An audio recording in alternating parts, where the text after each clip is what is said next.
Hello, this is Dr. Paul Cottrell, and I'm recording this on November 27th, 2025. Please go to my store, the-studio-reykjavik.com, and help support the work that I do by donating. You can donate through Stripe, PayPal, or buy me a coffee. All these videos are for free to give you my take on breaking events and news, markets, health and wellness, scientific endeavors, many different topics, but please help support the work I do. All of it's for free. In addition, you can be a paid member to my Patreon or Substack channel. Share the links, ask your social media to follow me. There are many different ways to follow me. You can follow me on YouTube, Brighteon, Bitchute, and Rumble, X, GETTR, Substack, Patreon, and TikTok.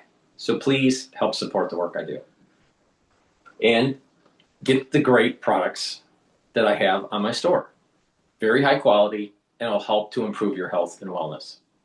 In addition, since it's the holiday season, you should go to the store and get some great products that I have and give them as gifts. A great gift that you could get is the charcoal tea tree structural nanosilver or the lemongrass structural nanosilver. You can get it also in peppermint and in lavender. Get a few bars for your household, very high quality. Use discount 4 or discount 5. Use discount 5 and you get $5 off any order. If you spend $100 or more, you get a free gift until supplies last. All right, so the big thing that happened yesterday was the shooting that happened in Washington, D.C. So let's play this is live now, going over their press conference.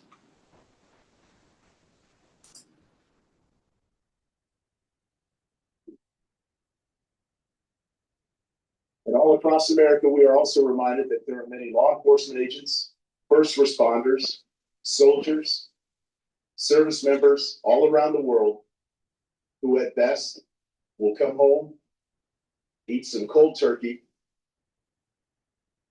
open up Tupperware, eat what's left over, because they spent the day defending the American ideals, getting out there and getting after it on every American citizen's behalf. I will say that the District of Columbia National Guard, this task force, is more committed this morning to the president's directive to make DC safe and beautiful. Our resolve will be tested. It is being tested, but make no mistake, each and every one of these soldiers and airmen will meet and exceed the expectation that we have for them. They are, in fact, America's best. I'm proud of each and every one of them. I pray for each and every one of them today, and in particular, for these two young service members who are willing to go above and beyond and pay whatever price our nation asks of them. I ask every American today to keep them in their thoughts and prayers as you go about your day. Thank you. Thank you, John. Mayor, First Amendment. Thank you so much. Sit down.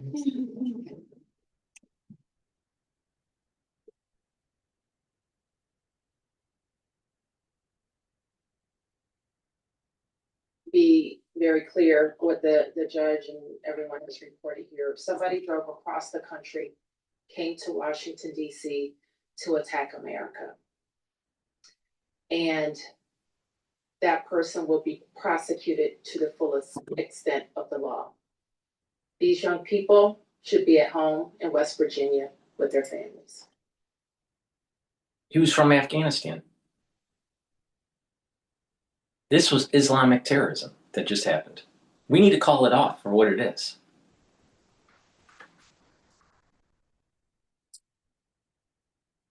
Were sworn in less than 24 hours before they were shot on the street in Washington.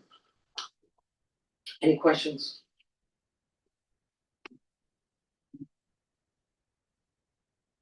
You know, as the directors indicated, this is a fluid investigation. People are working around the clock.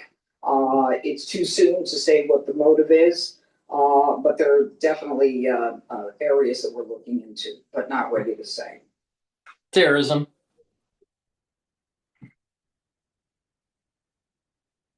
Yeah, he got shot by another guardsman, yeah.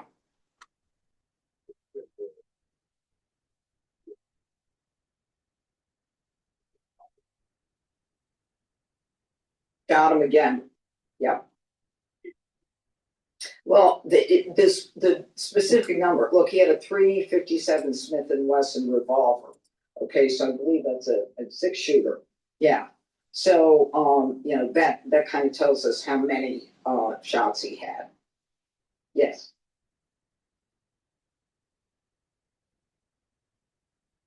Yeah.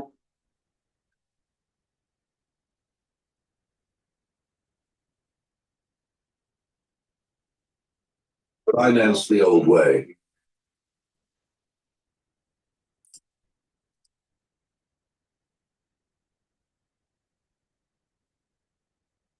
I don't even want to talk about whether they should have been there. We ought to kiss the ground and thank God that the president said it's time to bring in more law enforcement to make sure that a city that had the fourth highest homicide rate in the country was that violence was quelled. I'm not even going to go there.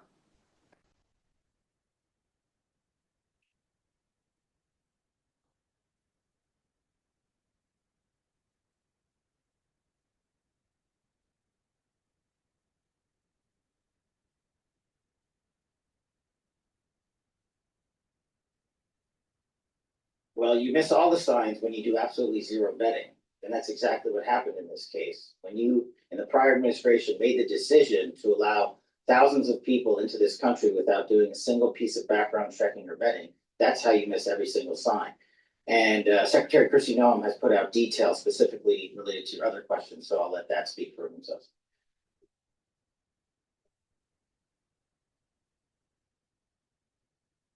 Yes, I believe Kristi Noem put that out, and that's a DHS matter.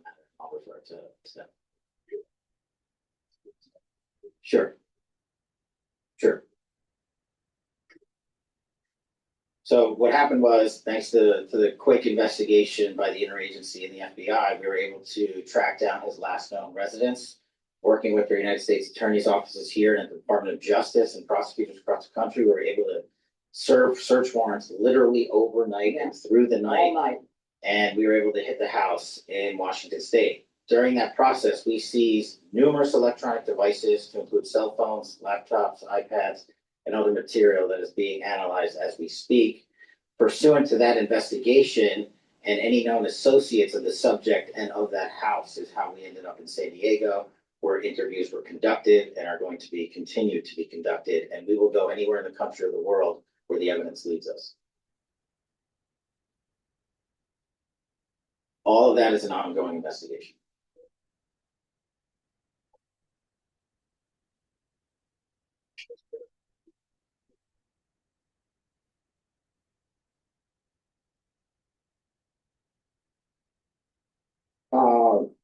It is Sarah Beckstrom, Beckstrom, and Angela Wolfe with an E, Wolfe. Okay, and Sarah Beckstrom, S with an H. Okay, now with respect to their medical condition, as I said, they're receiving the finest medical care. Their families are with them now. They are critical. I think you understand the meaning of that. It's not clear, you know, how this is going to end up. But let me be perfectly clear about how it will end up in this office. If one of them is to pass, and God forbid that happens, this is a murder one, period, end of the story. We are praying on a day like today when families come together in America and they hold hands around the Thanksgiving table. I beg you, I beseech you to pray for these two young people that they survive. Okay. I think that's it. Just steps away from the White House. Thank you, everybody. Yeah, we're not going there. We're not going there. No, no, thank you.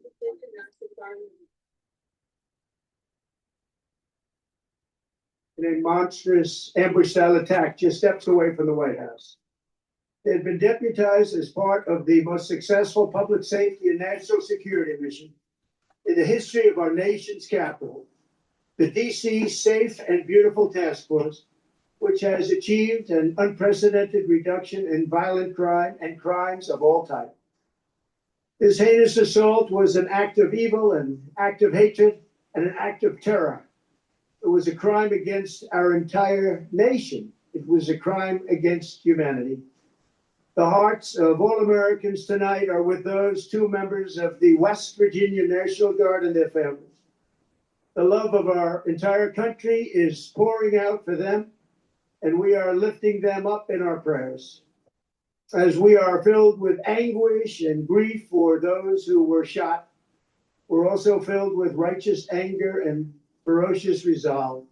As President of the United States, I am determined to ensure that the animal who perpetrated this atrocity pays the steepest possible price. I can report tonight that based on the best available information, the Department of Homeland Security is confident that the suspect in custody is a foreigner who entered our country from Afghanistan, a hellhole on earth. He was flown in by the Biden administration in September 2021 on those infamous flights that everybody was talking about. Nobody knew who was coming in. Nobody knew anything about it. His status was extended under legislation signed by President Biden, a disastrous president, the worst in the history of our country. This attack underscores the single greatest national security threat facing our nation. The last administration let in 20 million unknown and unvetted foreigners from all over the world, from places that you don't even know about. No country can tolerate such a risk to our very survival. An example is Minnesota, where hundreds of thousands of Somalians are ripping off our country and ripping apart that once great state. Billions of dollars are lost, and gangs of Somalians come from a country that doesn't even have a government, no laws, no water, no military, no nothing. As their representatives in our country preach to us about our Constitution and how our country is no good. We're not going to put up with these kind of assaults on law and order by people who shouldn't even be in our country. We must now re-examine every single alien who has entered our country from Afghanistan under Biden, and we must take all necessary measures to ensure the removal of any alien from any country who does not belong here or add benefit to our country.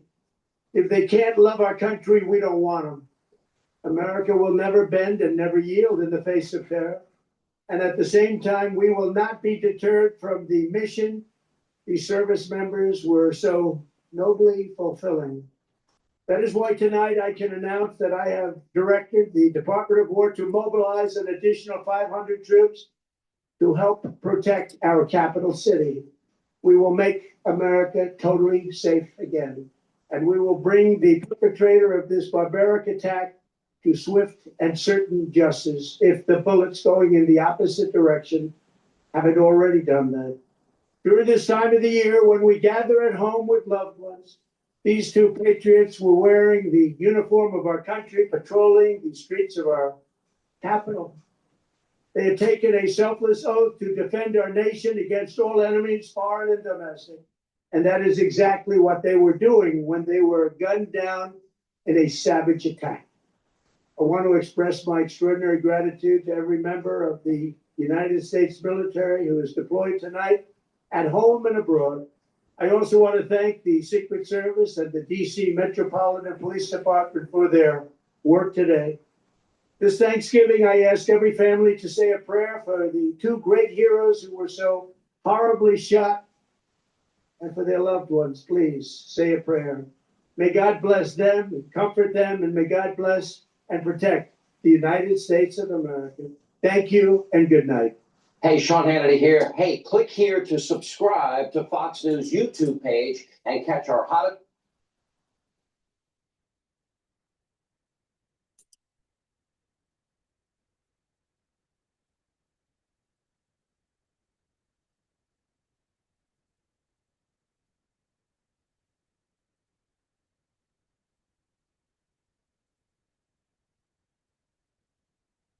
Let's go to Victor Davis Hanson about the insurrection Democrats.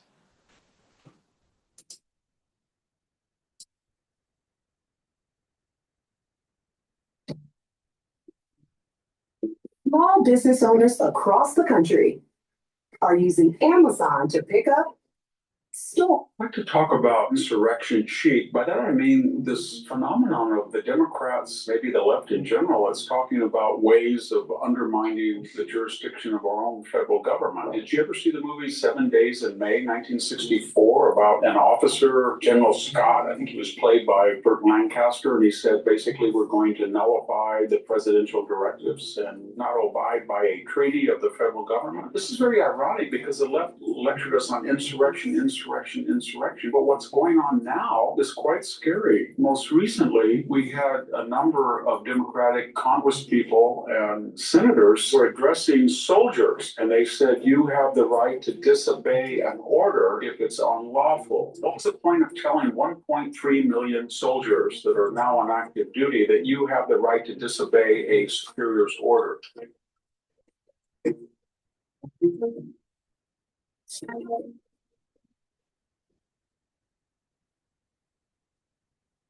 Well, this is Victor Davis Hanson for the Daily Signal.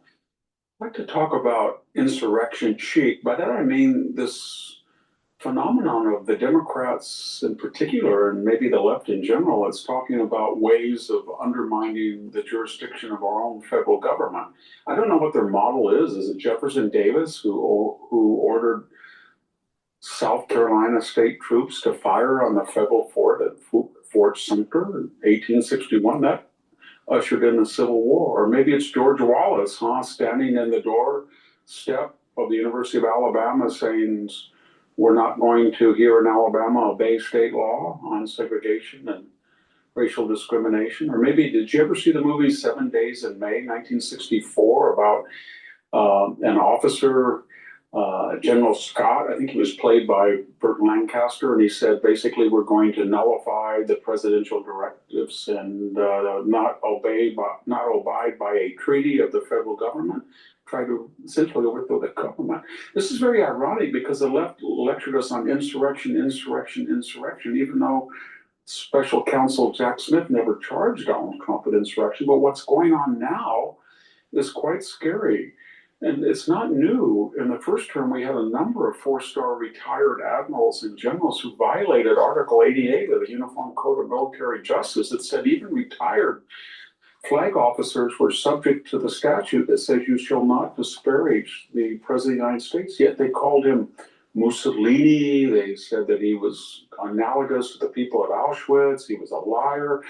We had one officer who said the sooner the better Trump should be removed. We have elections for that. We don't talk like that. We had two lieutenant colonels that said they bragged that the 101st Airborne would beat the Secret Service and force Donald Trump to get out of the White House. Pretty awful.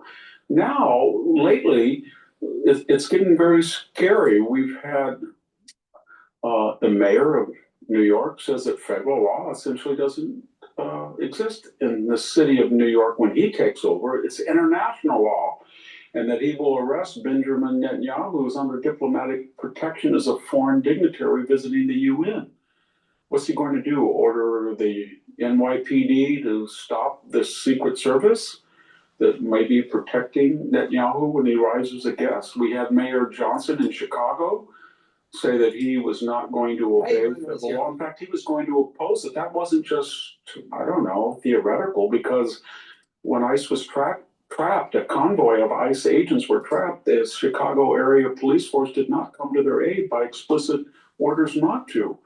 In Los Angeles, Karen Bass said that city officials are conspiring, working working to tip off illegal aliens against the efforts of the federal government to stop them. In California, Nancy Pelosi, who had called the President of the United States the most vile creature in the world, the worst creature in the world, a vile creature, and who tore up the State of the Union address on national TV, she said that state law enforcement might arrest federal officials who are enforcing the immigration statutes. What would that be, a shootout, or what would that be? It's getting very, very scary. And then most recently, we had a number of Democratic congresspeople and senators say in a video that they were addressing soldiers, and they said, you have the right to disobey an order if it's unlawful. They never gave one example of any order that Donald Trump or any member of the administration or any senior officer had issued anyone that was deemed illegal. What was the point of that? What was the point of telling 1.3 million soldiers that are now on active duty that you have the right to disobey a superior's order? Did they quote Article 90 and 92 of the Uniform Code of Military Justice? No. It outlines specifically the very, very, very, very rare conditions under which a soldier can say, what you ordered me is unlawful. And you know what they are. They're things like using violence in an improper way against another person or deserted. But there's no example that they can give, none at all. We have 600 jurisdictions in which blue cities and states say that the federal law no longer applies in their jurisdiction. That's sort of neo-Confederate nullification that's prompted the Civil War. And, you know, when the Jefferson Davis, when he ordered South Carolina troops to fire on Fort Sumter, all he was doing was saying that the federal government is at war with the state. That's what our mayors are doing in these blue jurisdictions. Do they believe that that is a principle that they would extend to everybody? No. If a county in Utah said, we're conservative, we don't believe in the Endangered Species Act, we're not going to stop construction from a four-pawed newt, would they say that's fine? You can nullify federal law? No, they wouldn't. If somebody in Montana said that I don't like federal gun registration, it just hampers the people in our county, it doesn't apply here, would the left say, yes, that's what we do with immigration, congratulations? No. So what's going on? Why are they nullifying federal law? Why are they advising protesters in Portland how to avoid arrest by federal authorities? Why are they telling people in all of these blue jurisdictions that they... Because the ultra-libs want socialism or extreme socialism that is in the realm of Marxism. And to do that, you have to divide and conquer. You have to let rot start to develop in the society at the local level. Because who's going to stop this Marxist takeover? The federal at the federal level, not the state level or the city level. It's going to be at the federal level. The Marxists don't want our Constitution. They want to destroy it. They want to destroy the culture. And they're going to do that at the microcosm in different cities. They're not going to do it at the federal level.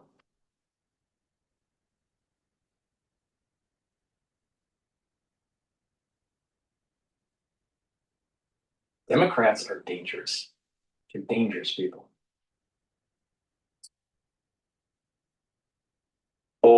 Appeal to a higher authority, the United Nations.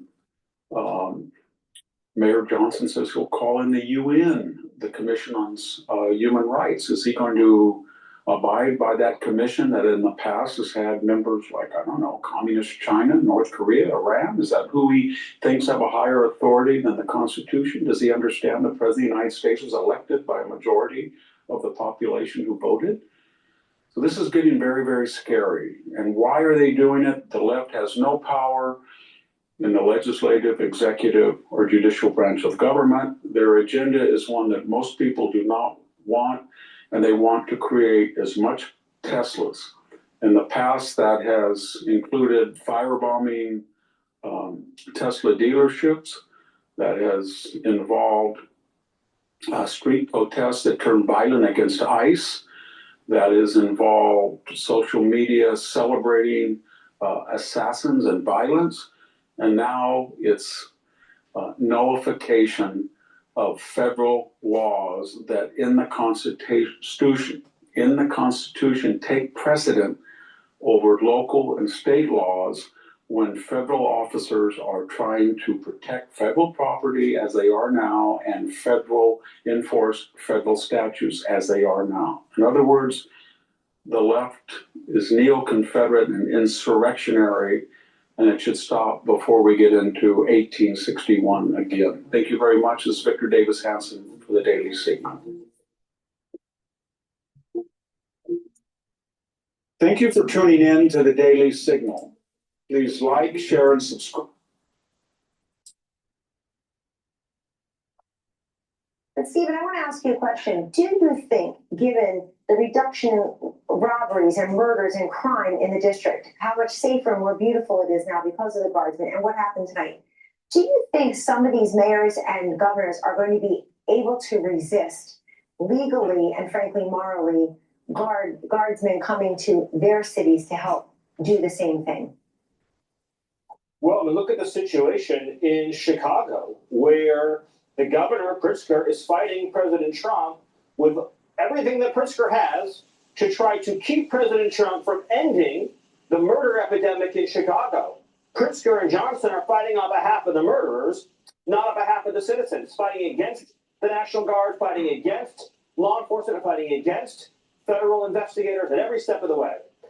Let me begin by saying to the beginning of your question that the president's remarks, I think, were among the most moving that I've ever heard.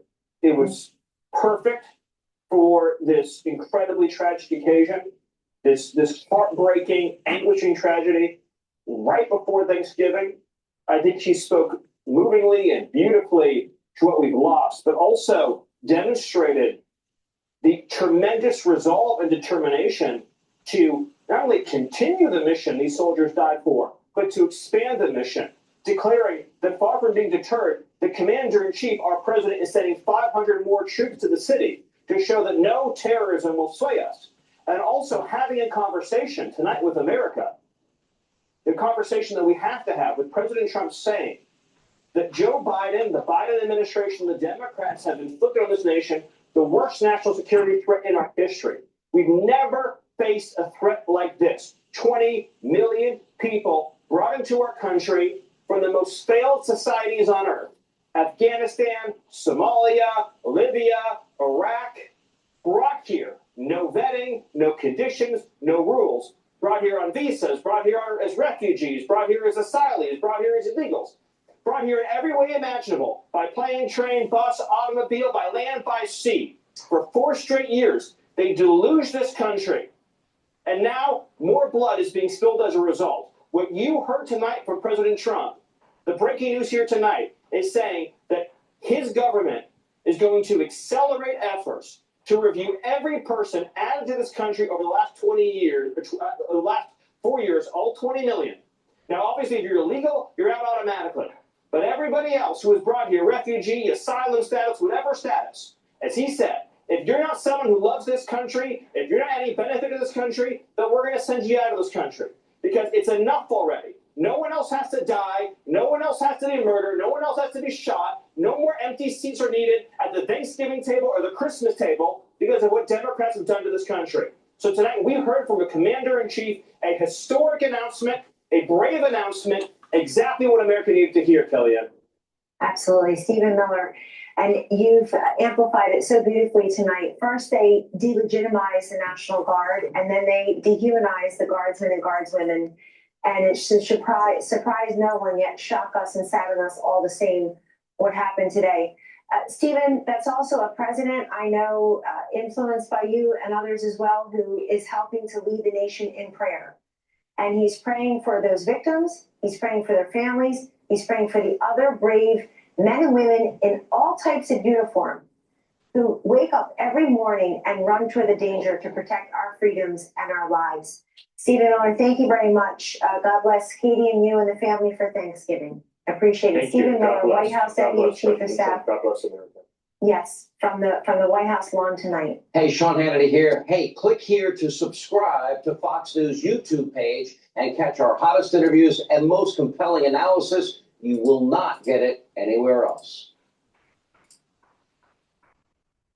On the American Revolution, and of course, it's politically correct, including on the question of the American Indians. Long before 13 British colonies made themselves into the United States, the 6 nations of the Iroquois Confederacy, Seneca, Cayuga, Onondaga, Tuscarora, Oneida, and Mohawk, had created a union of their own that they called the Haudenosaunee, a democracy that had flourished for centuries.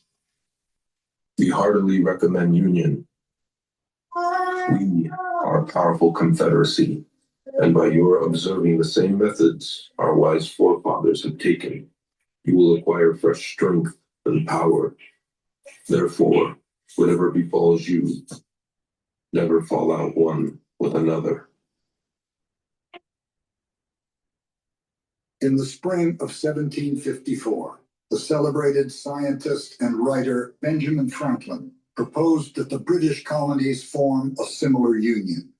Hey everyone, I'm Rich Lowry of National Review, and the idea here is that the Iroquois had a confederacy. Then Benjamin Franklin tried to set up a confederacy with the colonists, the so-called Albany Plan. Comes to nothing, but he's inspired by the Iroquois. And then 20 years later or so, there are the Articles of Confederation and the Revolution. Therefore, it all stems back to the Iroquois. Tinker, to Evers, to Chance. This is absurd myth-making as history and preposterously simplistic. But as Ken Burns himself, the filmmaker, explained, you have to center the Native Americans in part because of this. In this clip, he is referring to the famous Join or Die cartoon. This is the snake cut up in various pieces that Benjamin Franklin came up with in making the case for the Albany Plan. Here's Burns. They go home to try to sell it. Nobody wants to give up their autonomy. Not a single colony wants to give up their autonomy. So the plan dies, but 20 years later, Join or Die is a war cry in the most consequential revolution in history. So we've got to center, whatever the common word is, a Native American experience. Now, the Iroquois were important and impressive in their own way. No one should deny that. There was an Iroquois Confederacy in New York, originally 5 tribes, then 6. They had a constitution called the Great Law of Peace. That's all great. It's all worth knowing about. It's all worth studying. But it doesn't mean it had any significant influence on the American project. And people who maintain otherwise point to a letter from Benjamin Franklin in 1751 when Franklin was advocating this Albany Plan, this early confederation that didn't come about. And he said, his words, not mine, if the ignorant savages can do it, why can't we? And I think that was a sarcastic reference saying, well, we might look down on these people, but they've managed to have a confederacy. We can have one too. But he doesn't delve into the institutions. He doesn't say, oh, we got to copy their institutions. None of that. One line in this letter, the Albany Plan does not come about. Eventually, we do have a confederacy. We all know about the Articles of Confederation. No indication whatsoever the Iroquois had any significant influence on that at all. And confederacy itself is not a really novel idea. There have been all sorts of confederacies throughout human history that we've studied for lessons. Again, the Iroquois really not figuring in that at all. But Ken Burns just loves the idea for political reasons so they can center the Native Americans. And that clip even goes further than that, right? It says the Iroquois have a democracy and we set up a similar confederacy. What is he talking about? A democracy? This is absurd. That's an authoritative journal article on the Iroquois Constitution that points out it was a non-democratic, elitist way of choosing their leaders that they had. The female heads of clans selected the leaders. They're selected for life. There are no majority votes. There's no freedom of religion. There wasn't even tribal equality. To say our system is based on that is obviously completely otherworldly. Now, again, the Iroquois and other Native Americans were important in their own right. They were here for a very long time before the colonists showed up. They were very consequential diplomatically and militarily for a very long time. That is clearly part of the story. But we shouldn't, when we say we're telling the truth and the whole truth with all its complexity, insert a simplistic fairy tale just because it makes us feel better about ourselves and makes us feel more inclusive. I'm Rich Lowry, over and out. Fannie Mae Pixies. Our form of government in the United States isn't based on the Iroquois. It's based on the Roman Republic.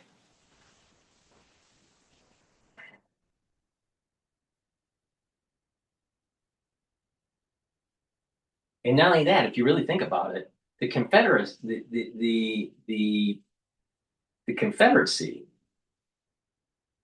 going through the Revolution and after dissolved, and it had to reconstitute under our current Constitution. So if Ken Burns was right, and it was so consequential, then why why did it fail and it had to be reconstituted with the current Constitution? I totally disagree with Ken Burns on that.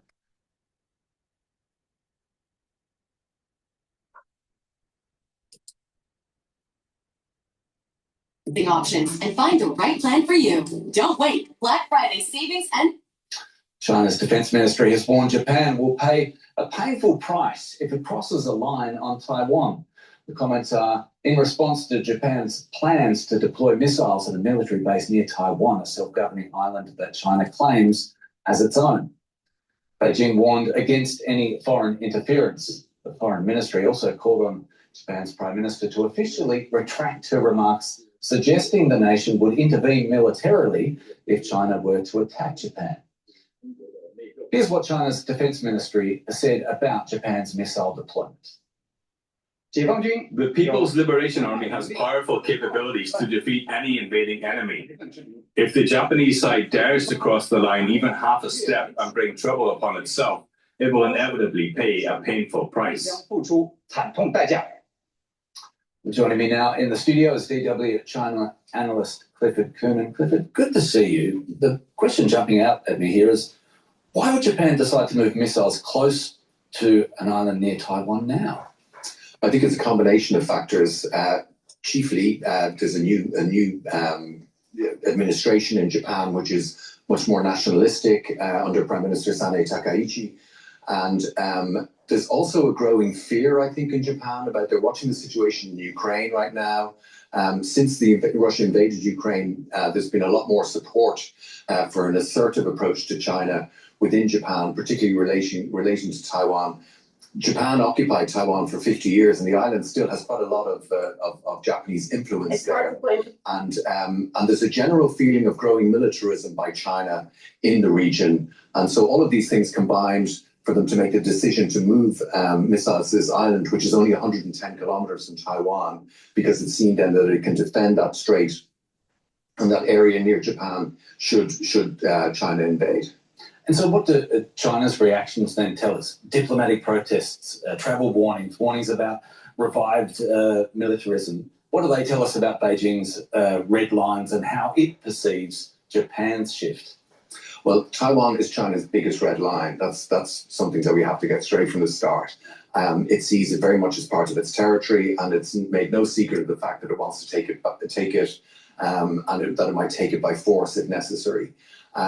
This is now seen as, given the developments in Ukraine, as we just mentioned, there is a fear that reality could be coming closer. So I think that the reactions are very much within that sort of framework. They are still sort of non-military reactions, a lot of them, travel warnings, that kind of thing. But I guess there's always the fear that these things could step up. And China is very, very keen because it sees any mention of defending Taiwan as a threat to its sovereignty. China and Japan, it's a really high-level argument and a powerful one. Taiwan's caught in the middle. How did Taiwan feel about what's being said and what's being discussed? Well, the reaction in Taiwan has been broadly supportive. It chimes with what things that have been happening on the self-ruled island over the past few months. We've just seen the introduction of a thing called the T-Dome, which is an anti-missile defense system. They've introduced a new budget to really boost the military. So all of these things come together just as Japan is saying this. So in Japan, they're broadly supportive. In Taiwan, they're broadly supportive of this. The US has obviously been a really close ally to Taiwan. Has the US stance on Taiwan, though, changed during Trump's second term, or has that been consistent? Officially, no. And in some ways, the current administration has been even more assertive on its stance on Taiwan. It removed a clause in the State Department saying that it opposed Taiwanese independence, for example, something which really annoyed China. However, we are seeing that there's areas where Trump personally, individually, hasn't been as supportive of Taiwan in public. And he also called Prime Minister Takaichi recently to say that she should tone down the comments in Taiwan. So even though officially nothing has changed, as with so much in the current administration in the US, everything seems a little bit conditional, a little bit transactional. And so a lot of things are going to be working on that basis. DW China analyst Clifford Cooner, good to see you. Thanks. We're going to pivot over to Times Radio about Putin, Trump, and the Tomahawk missiles. Please go to my store, the-studio-reykjavik.com. Get the cleanse. This is 30 parts per million, or max 35, which is 35 parts per million. Take a teaspoon a day, every day, swish it in your mouth, gargle about 20 seconds or so, swallow it. This will boost up your immune system, help the health of your oral cavity and your oral pharynx, maintain your mucosal barrier, and help the health of your epithelial cells. Super important to take every day to slow down the aging process, boost up that immune system, and take this during the winter season. Digestive enzyme complex is super important to reduce the load on your pancreas so you can digest carbohydrates, proteins, and lipids. You'll be able to absorb your nutrients better. And this has bromelain in it. It helps to break up clots. And digestive enzyme complex also has the proteolytic enzymes to break up glycoproteins, which is very important during the winter season. And lignans. Lignans will bring down inflammation, boost up your immune system and your endocrine system, help to soak up free radicals. And when you're bringing down inflammation and soaking up free radicals, you're boosting up that immune system, you're helping with your cardiovascular system, and you're helping with your neurons. By bringing down inflammation and soaking up free radicals at the brain level, you're protecting the myelin sheath of your neurons. Super important to maintain your neural health. And Goodnight Formula. Goodnight Formula has tryptophan, melatonin, GABA, and passion flower. This will allow you to get into the 3 to 5 cycles of REM sleep and deep sleep that you need to consolidate memory, to detoxify your central nervous system, and to be well rested. And when you do this regularly, you'll slow down the aging process and improve your brain function. So take the Goodnight Formula every night. And lastly, detoxify your body. By detoxifying your body, you're improving your immune system, your endocrine system, and also your brain function. Zeolite will soak up those toxins, chemicals, and heavy metals, allow you to urinate them out within 6 to 8 hours. Take 3 small drops underneath your tongue, take filtered water, and detoxify your body regularly. Super important.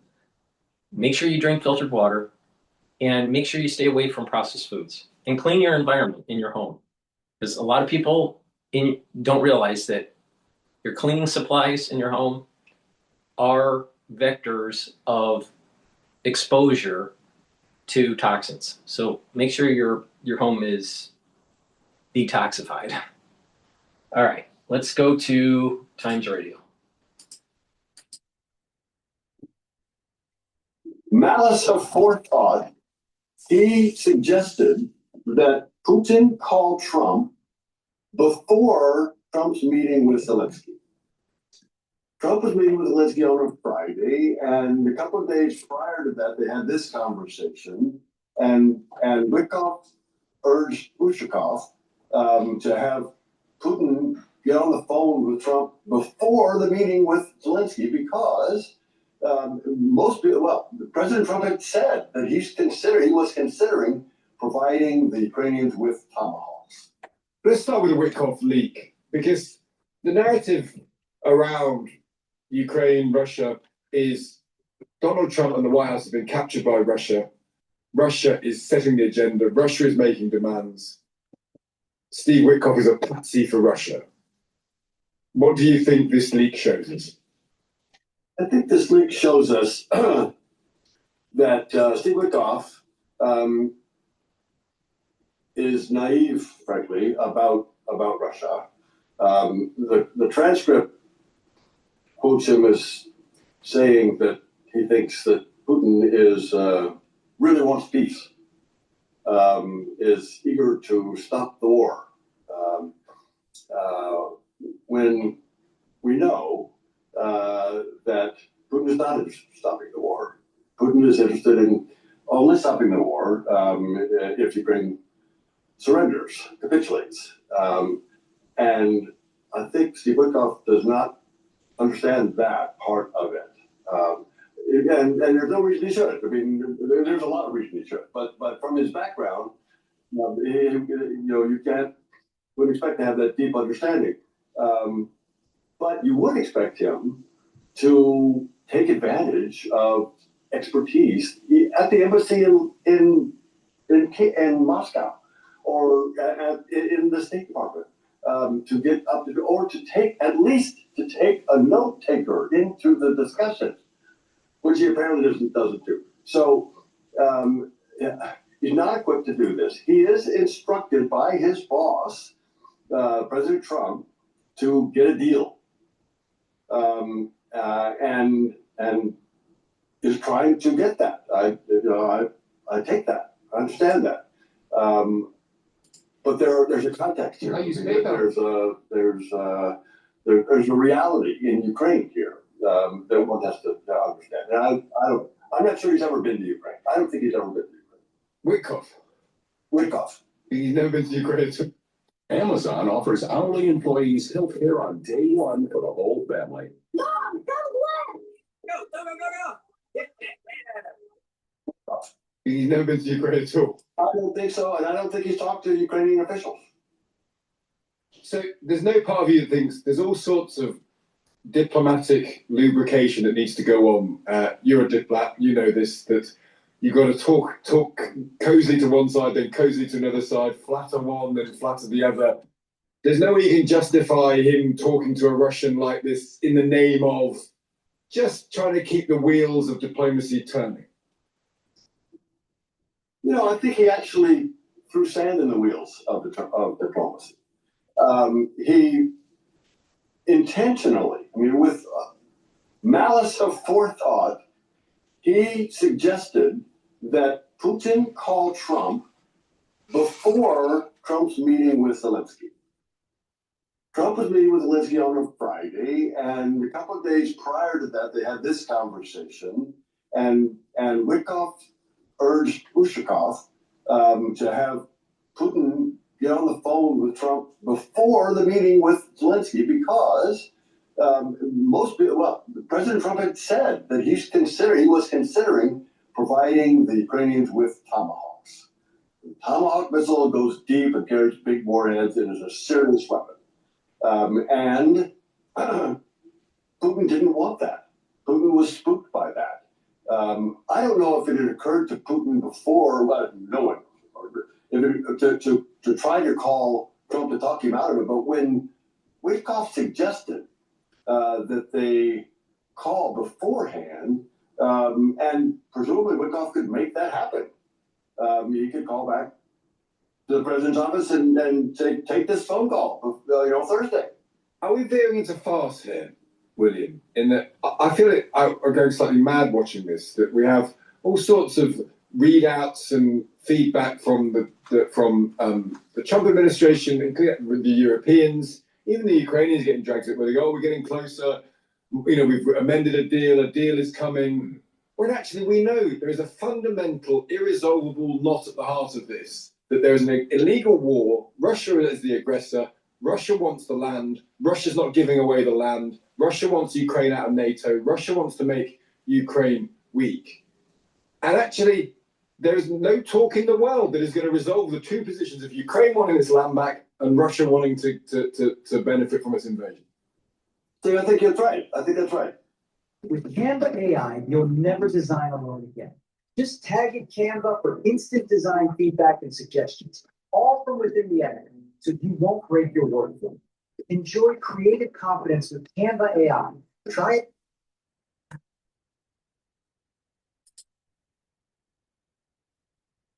I think that's right. I think that's right. Russia wanted to eliminate Ukraine. Ukraine wants to exist. You know, that's a fundamental. There's no compromise between them. That said, I do think there's progress in that. The Ukrainians and the Americans and Europeans have now agreed on a position. It's 19 points. So I don't know what's in them. I haven't seen them, but I've heard that it's much better than the 28 points that came out of the Russians given to Witkoff, and that was the initial U.S. position. That's no longer. Now that's discarded. Now it's 19, and it's got the support of Ukrainians, Americans, and Europeans. Now, how to get Putin to come to some kind of table? That's the question. And if things go as they are now, stay as they are now, it won't happen. Those two sets don't intersect. So what needs to happen is pressure on Putin. So America needs to, so this is what it boils down to. America's got to believe in these 19 points and say to Putin, you don't do this, we're coming for you, and you won't be able to survive it. Absolutely, absolutely. He has to be convinced that he cannot win. And Trump has leverage on it. I mean, we know that that Putin was spooked by the possible provision of tomahawks. We know that last summer, Putin was spooked by Trump putting the first set of secondary tariffs on the Indians for buying Russian oil. And that got him that got a phone call and got us set up for a meeting in Anchorage, Alaska. So we know that Trump has leverage. We know that Putin's worried about the sanctions. He's worried about the tomahawks.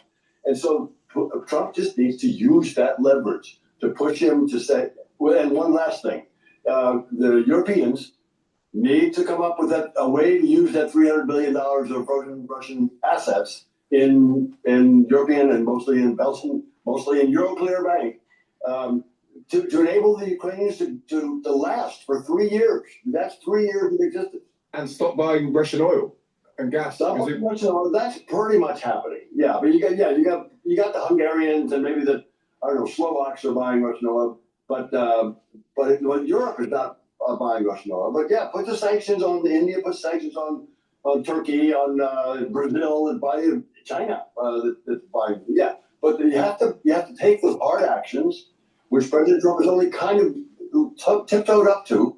I mean, he put those sanctions on Lukoil and Rosneft 3 weeks ago now, which have started having an effect on the oil markets. You've got to believe it. You've got to believe. I mean, I think the fundamental issue we have here, William, is that you've got to believe that Trump thinks his role is to protect Ukraine in some ways because Ukraine has been sinned against by Russia. And actually, there's no evidence that he believes that to be his role or that to be the case. You're right. There's no evidence to believe it. I'm not sure that's what we should be wanting. I'm not sure that's what we should expect or even think might happen.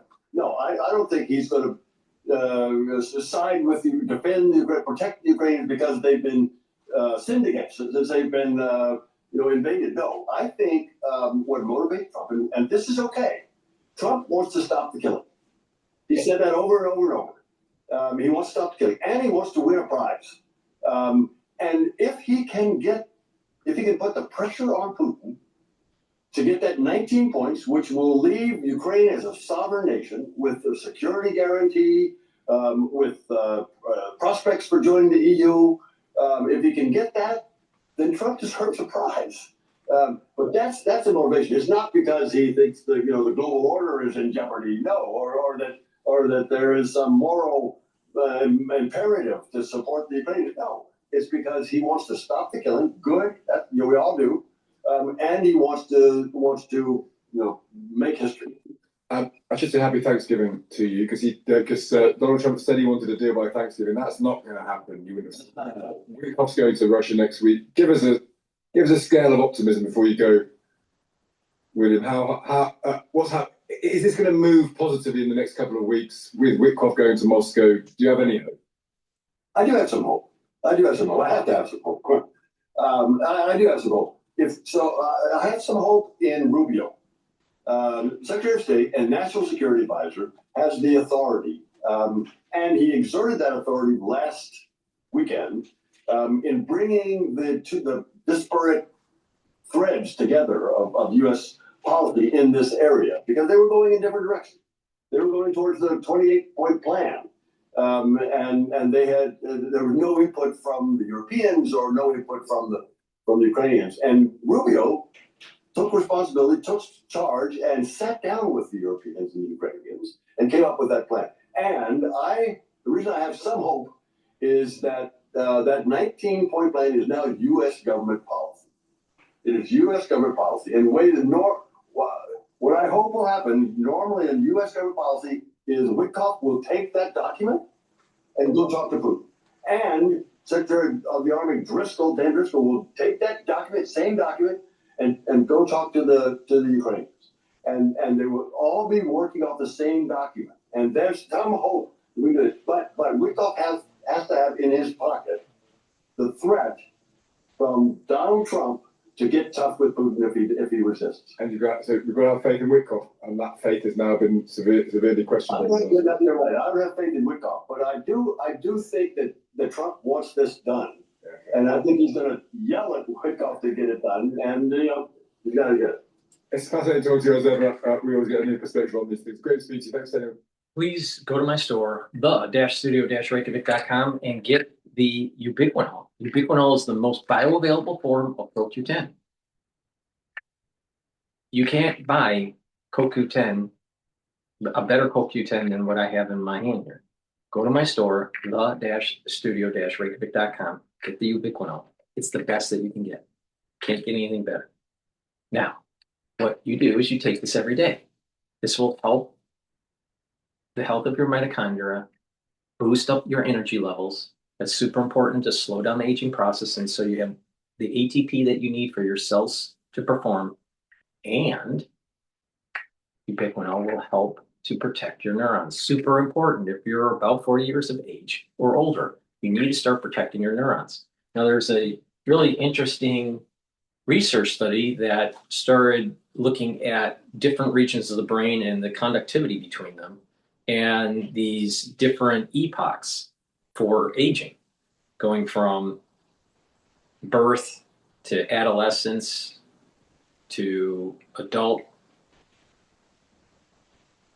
and then, early aging, and then late stage aging. I should do a video about it. I think it's very interesting. It's really important to take supplements, do a holistic anti-aging protocol that will improve your brain function. That involves having better cardiovascular health. That involves learning new things. That involves repeat of certain processes of learning to consolidate that memory, because you have to repeat and read and write and talk about the subject matters. When you do these things in a holistic way, you'll improve your brain function. Also, the 4 modalities of exercise are super important. By doing some cardio and resistance training, balancing exercises, and stretching, you're actually improving your nerves, your cerebellum, your balancing, your kinematics, better blood flow. These are all very important. It's a holistic approach to improve your brain function. Proper diet and exercise and sleep. So in terms of proper supplementation, vitamin D3 will help with gene expression so your cells are performing the way they're supposed to. If the cell is infected, vitamin D3 will help to get the cell to go into apoptosis and die off. Vitamin D3 also helps to absorb calcium. You do resistance training, you're going to have better bone density. And also, vitamin D3 can help with your cardiovascular health. especially if you stack it with vitamin K2 and K7 molecule. Now, vitamin B complex, super important if you're 40 years of age or older for males and females. The first 4 B vitamins will boost up your ATP levels because it's part of the electron transport chain for the mitochondria. And vitamin B complex will improve your metabolism, your cellular metabolism. As you get older, your cellular metabolism starts to falter. Well, this is a great way to boost it up. And vitamin B complex has vitamin B12, which helps to protect your neurons. It stacks really well with ubiquinol. I also have deodorants that are dual purpose. You can get peppermint, lavender, and tea tree, and citrus. These deodorants are for males and females. Use it as a daily deodorant, but it will also help to detoxify your body. It has no baking soda, no aluminum. It's made from essential oils from the Himalayas. All natural, very high quality deodorant. Please go to my store, get a couple bars for your household. It'll help to detoxify your body and use it as a daily deodorant. Myotrol helps with the gene expression to build muscle. Do some resistance training, take the Myotrol. This will also help with the health of your mitochondria. This has polyphenols, flavonoids, and lignans to help with the gene expression to build muscle. This is especially important for males and females once they reach the age of 40. Because at certain points in time, as you get older, your genes methylate and they don't express as well. Now, Myotrol, you'll get benefits even if you're a younger athlete to help build strength for your sport and you'll recover quicker. So Myotrol, super important for your muscles. And lastly, C60, you can get it in MCT coconut oil, extra virgin olive oil, or avocado oil. You can get it in a 2 ounce, a 4 ounce, or an 8 ounce configuration. It is cheaper to purchase the higher ounce configuration. Now, C60, what it does is it'll soak up free radicals and bring down stress in the cell and in the tissues. So you're reducing stress, you're reducing inflammation, you're soaking up free radicals. Now, when you're soaking up those free radicals, you're helping the health of the mitochondria so you'll have more energy. So you're attacking aging because part of aging is less energy. So you're going to get more energy. Part of aging is also an accumulation of free radicals. C60 is 1,000 times stronger than vitamin C. 1 molecule of C60 compared to 1 molecule of vitamin C. You take a teaspoon a day, every day, preferably on an empty stomach, like in the morning. But take a teaspoon a day, every day. If you work out, take it before your workout. It'll soak up the free radicals that you're generating during the workout, and you will recover quicker. C60 also improves the basal layer of your skin. And by improving the basal layer of skin, the new skin cells are going to improve. And at the vascular level, you're soaking up free radicals and reducing plaque formation because free radicals at the vascular level convert LDL into oxidized LDL, and that ends up turning into plaque when a macrophage engulfs the oxidized LDL. But if you reduce your concentration of oxidized LDL, you reduce plaque formation. That's how it helps your cardiovascular health. C60 also helps your brain function by improving the mitochondria in your neurons so you have more ATP to produce the neurotransmitters to improve that neuroplasticity so you can think faster and have better memory. And you couple that with learning new things and doing the 4 modalities of exercise, cardio, resistance training, balancing, and stretching, you're going to actually improve your brain function too. Now, people would say, how does doing resistance training improve your brain function? When you extend or flex a muscle, you're actually activating a nerve. Well, that whole system involves brain function and balancing, coordination, kinematics, and the muscle.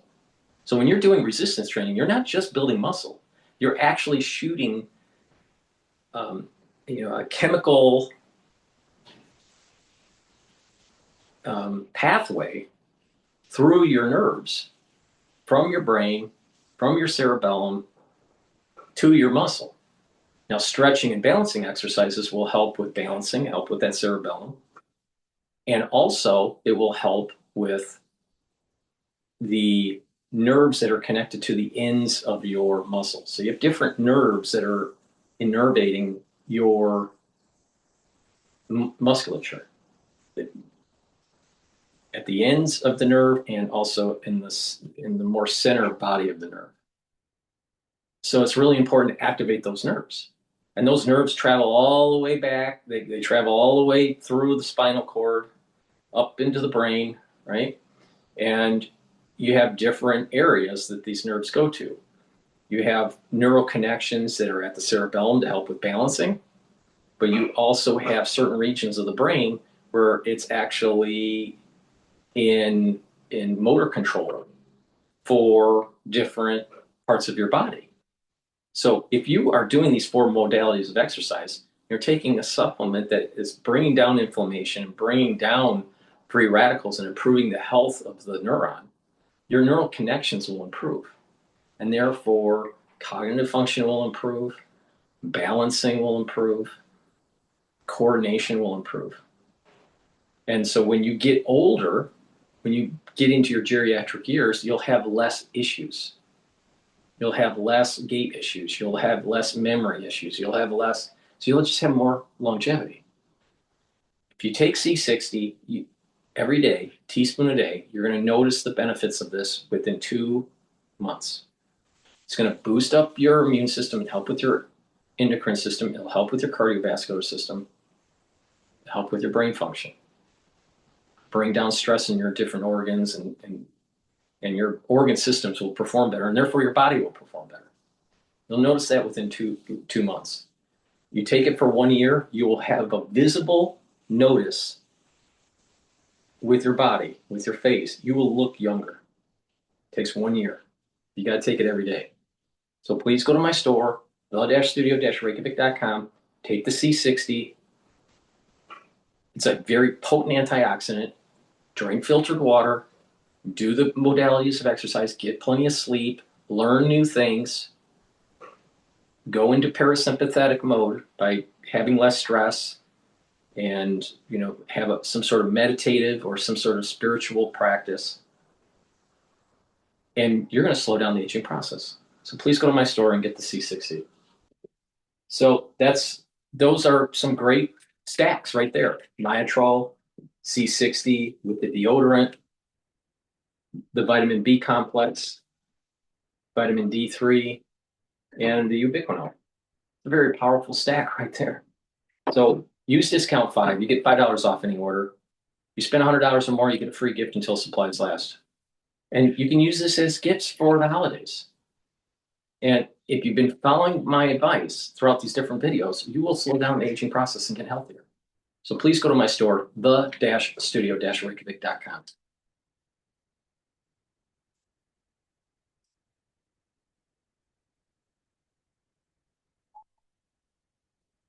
In the summer of 1944, during the height of World War II, the U.S. and its allies were about to make history and conduct one of the most daring military operations the world had ever seen, transporting hundreds of thousands of troops, vehicles, and supplies across the English Channel and into France. So how did these military planners pick where to land? Well, it stems down to 3 big things: terrain, proximity to critical infrastructure, and while not as important, the beach ideally is also near a major city for strategic and symbolic purposes. This is important now because almost 80 years later, Taiwan faces a similar situation, with China threatening to bring it under its control. So now, Taiwan needs to pinpoint where exactly China could land to prevent a possible invasion.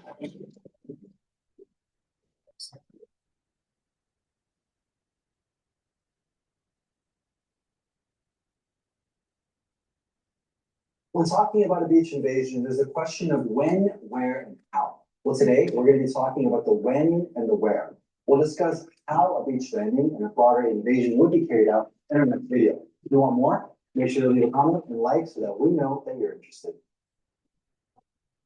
We can't ignore the fact that weather has a huge effect on military operations. It can influence how the military decides to act.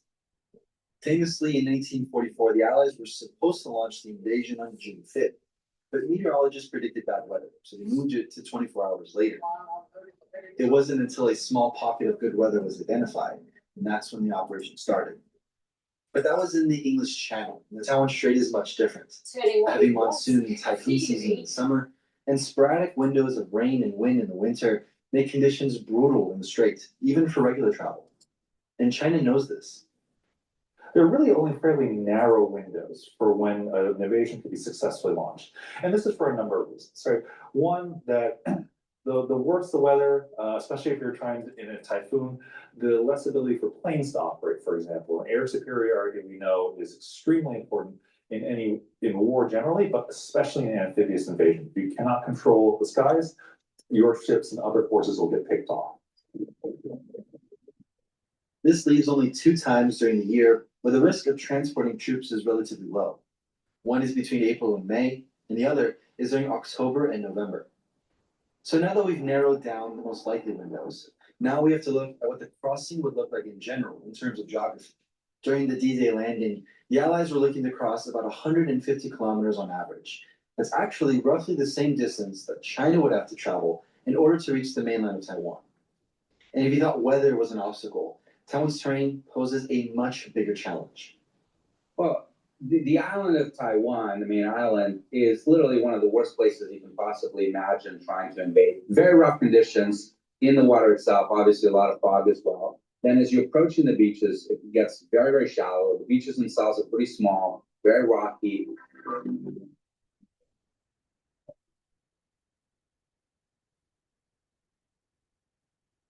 Taiwan has long been considered a natural fortress, with cliffs on the east coast, a central mountain system splitting the country in half, and relentless sea conditions on the west coast. Now imagine trying to transport hundreds of thousands of troops. That's why terrain is so important.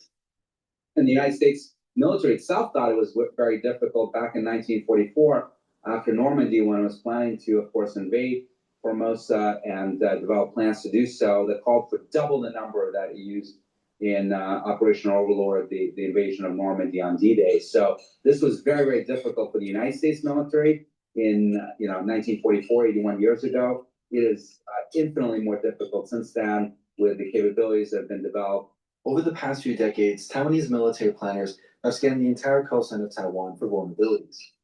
In fact, in 2017, it was made public that every year, Taiwan's Marines do a thorough walkthrough of the coastline and label each section of the beach with one of 3 colors: blue, yellow, and red.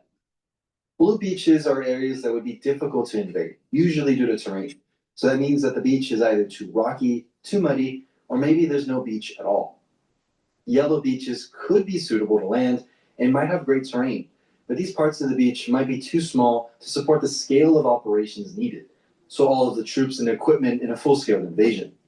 But that wouldn't stop smaller landings from happening simultaneously as the main invasion, so Taiwan's military still labels yellow beaches as vulnerable.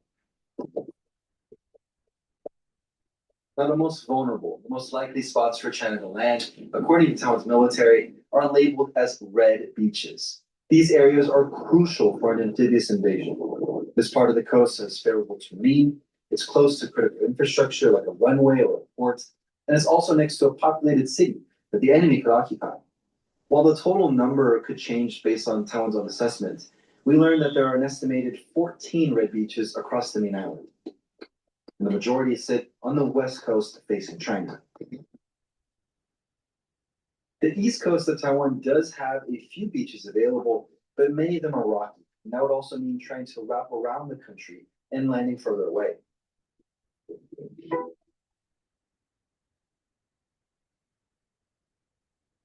红色沙滩其实是这样子，就是在地理上它比较适合登陆。To understand more, we meet up with Dr. Su Zuyun. He's the Director of Military Strategy and Resources at the Institute for National Defense and Security Research, a government-backed think tank. They're the main research center that helps suggest security policies and gives recommendations on how to handle Taiwan's biggest military threats. He spent decades understanding Taiwan's security situation. Experts don't see a main landing on the East Coast as a likely scenario. Instead, Su highlights what he thinks are the 3 most likely red beaches. 但是里面最重要的是3个，一个就是在台北附近的巴黎这里的红色沙滩，因为靠近台北港，还有桃园机场，还有在台中这里的甲南沙滩，它登陆之后也可以占领台中港，还有这个就清泉岗空那个机场。第三个，这是在台南这里的黄金海岸，它也是靠近台南港，还有台南机场，所以这三个可能是最重要的。While all three of these are red beaches, some are more suitable than others. Let's take a look at each beach using the three conditions that we talked about. First, we'll look at Jianan Beach in Taichung, which is in central Taiwan, and we'll focus on the terrain. With about 3 kilometers of open beach that's not too rocky, it's not too sandy. This is the perfect texture for Chinese landing craft to come up on the shore. That's why it's no surprise that this area is a bit of a concern for Taiwan's military. This area is one of the flattest parts of the coastline in central Taiwan, which is great for landing vehicles. However, that's not the case just a few minutes down the coast. It's like a 10-minute walk up the beach. That sort of sandy area turns into this wetland. And I'm taking my shoes off because this is actually a very popular tourist destination here in Taiwan, with many people coming to Galme wetlands to take photos of the wind farms in the background. This marshy and unstable terrain is a natural obstacle for landing troops, or even to walk across it. But if you go south again, you hit a wall. Now this wall is built here as a perimeter for the wind farm to protect it from any waves. Past the wind farm, you hit a port, and that would have been ideal if not for these concrete walls. And so because the wetlands and the wind farm break up the port and the flat sandy beaches, this puts this beach on the lower end of Taiwan's military worries, but it's still vulnerable. 所以不管是美国或是其他日本等等的兵推，有2个主要的，一个是从台中登陆，把台湾切成南北2段，那另外一个是说从南部登陆，那往北打。那合理的看，我们再看这是它这个叫做这个major force 会放在河北，那可能就是以中南部为主。Director Su says that farther south, near the city of Tainan, sits a much more appealing target. Shishu Beach hugs the coastline of southern Tainan and could be a main target as it comes with fewer risks than some beaches in the north. 我感觉选哪个是比较重要的？还是北部的吗？目前就是依照各国智库评估，它可能会从南部登陆，因为北部这里有这个重兵，有非常多的部队防守，加上地形比较狭窄，所以它可能会选择比较多平原terrain的地方登陆，那再往北边进攻，所以很可能就是台南这里会是它的这个最高优先 priority。 This area where Taiwan has held drills before is a prime example of what China is looking for in terms of critical infrastructure. Invading Shishu Beach is close to both a port and an airbase. In the heart of Tainan sits the port of Anping, which is an international trading hub and able to support large transport ships. And that's ideal for China as it looks to utilize existing infrastructure to bring in more ships and offload troops and equipment much more easily. A few kilometers away sits Tainan Air Base, which also doubles as the city's local airport. This massive airfield, which spans over 3 kilometers wide, would be ideal for large transport planes and helicopters to offload more troops and supplies. 他如果说在这里建立第一个所谓的滩头堡，对他来讲最有利，就可以让后续的部队陆续的上来，这是选择台南的原因。对，那高雄的话就比较也可以，但是比较麻烦，因为港口跟机场距离比较远。屏东的，因为这个看起来是 maybe 可能比较适合，就是有 space 的话，但是屏东不是一个选择，因为没有 infrastructure 的问题。屏东它当然可以登陆，可是它如果登陆的话，它要从最南边往北边，而且容易受到地形的这个切割，效果比较有限，但是会有一个symbol的象征意义，所以表示我登陆台湾的。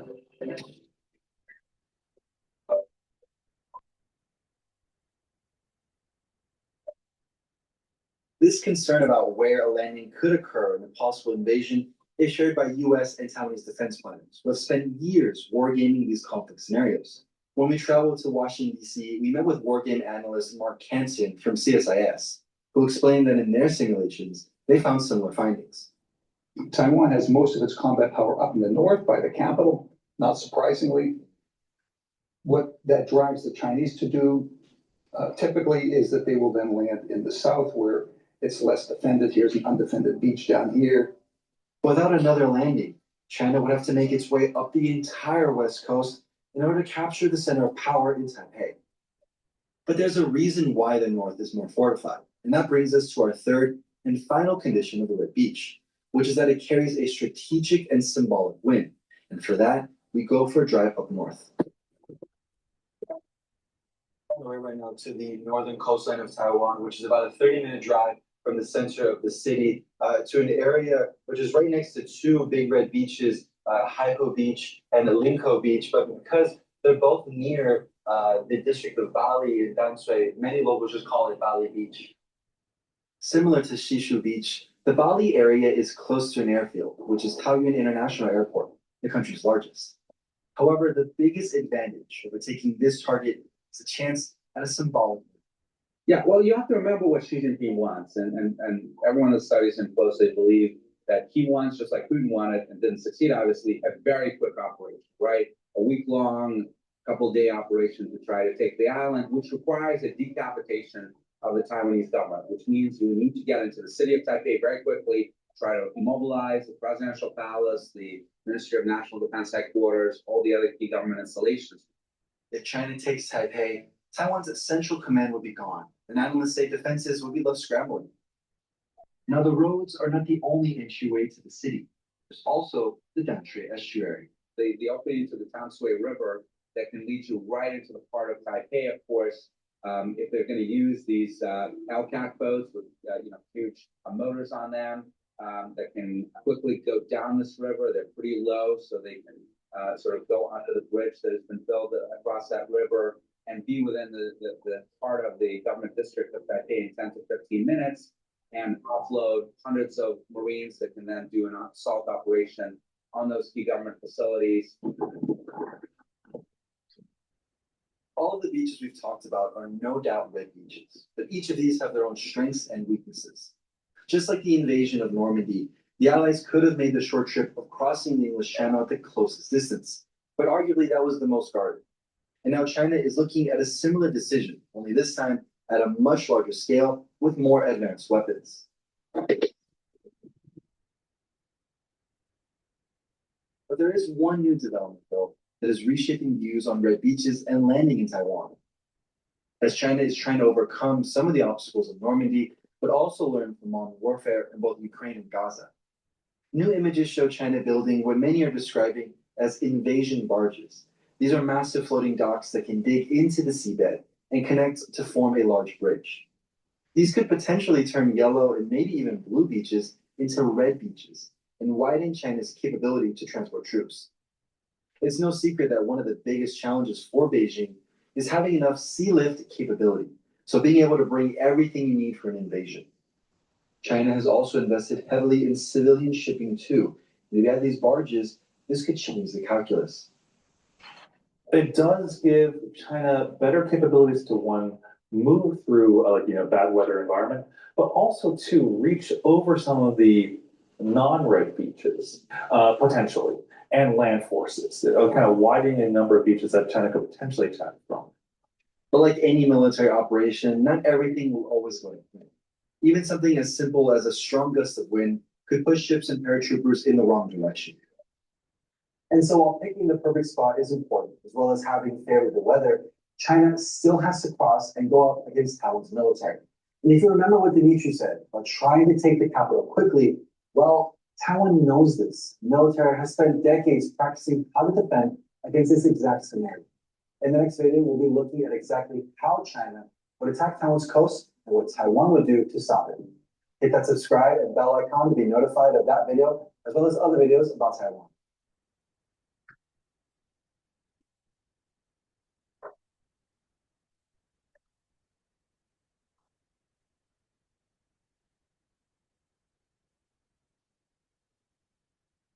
This assault was an invasion of Taiwan is not necessarily a surprising strike. It was a crime against our entire nation. It was a crime against humanity. I am determined to ensure that the animal who perpetrated this atrocity pays the steepest possible price. So Fox News alert, the FBI is investigating the shooting of two National Guard members as an act of terror. And DHS now confirming the suspect is an Afghan national who entered the U.S. on a visa under the Biden administration. Attorney General Pam Bondi joins us now. Good morning, Madam Attorney General, and happy Thanksgiving. Will you please walk us through the process that the Department of Justice is going through right now, please? Sure. We're evaluating everything. Everyone's been up all night since this happened, evaluating everything regarding this monster. The president's right. He is a monster who did this. You know, we have looked at, Emily, failed policies of Biden, from auto pinning violent felons being taken off death row to letting people into our country without proper vetting after the entire Afghanistan debacle. And it has been tremendously horrible for these young people's families who are going through this. Right now, we will base our charges based on their prognosis. You know, they both came through surgery. I'm not going to talk about their conditions right now. I know their families are with them. I'd like to add something about the young woman. She volunteered to be there on Thanksgiving, working today. She volunteered, as did many of those guards, men and women, so other people could be home with their families. Yet now their families are in hospital rooms with them while they are fighting for their lives. So, you know, if you know, just pray, everyone pray today for these two soldiers, these two guards, the man and woman.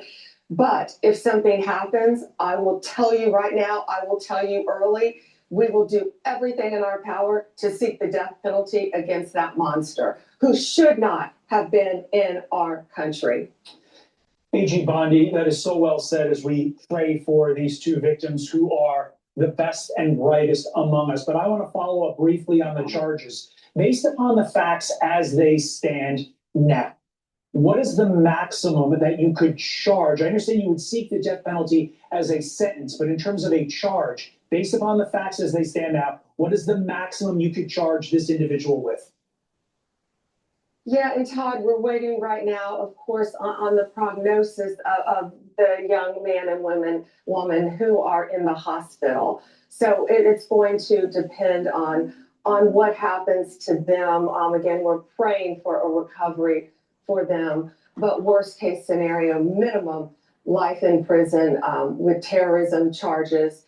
And again, it's still a very active, open investigation about this guy coming into our country in 2021 under the Biden administration, of course, from Afghanistan.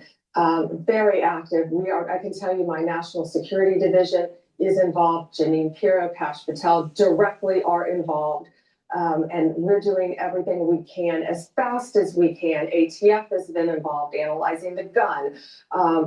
They're moving at light speed to make sure justice is served, because these men and women out there on the streets every day are our heroes. I was in Memphis with them on Monday. We were serving them Thanksgiving dinner because they had all chosen to be with Memphis, to keep Memphis safe instead of being with their families. And all the men and women that you're seeing on the screen right now with the National Guard, they had made the same decision, along with Metro Police.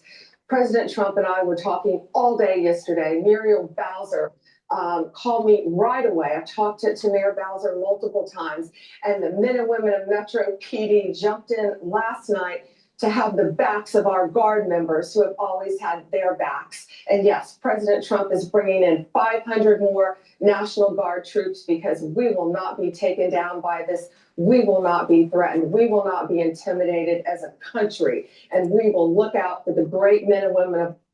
She's talking really tough. Why is it taking so long to release the Epstein files? Please go to my store, the-studio-reykjavik.com, and get the structural nano silver drops. You can get it in honey lemon, cherry, and also in blueberry. Very high quality. Take them right when you have that throat irritation. Perfect for the winter season. They're also perfect for stocking stuffers. Get a few bags for your household. Be prepared. It's really important to mitigate that throat irritation right away. Very high quality drops.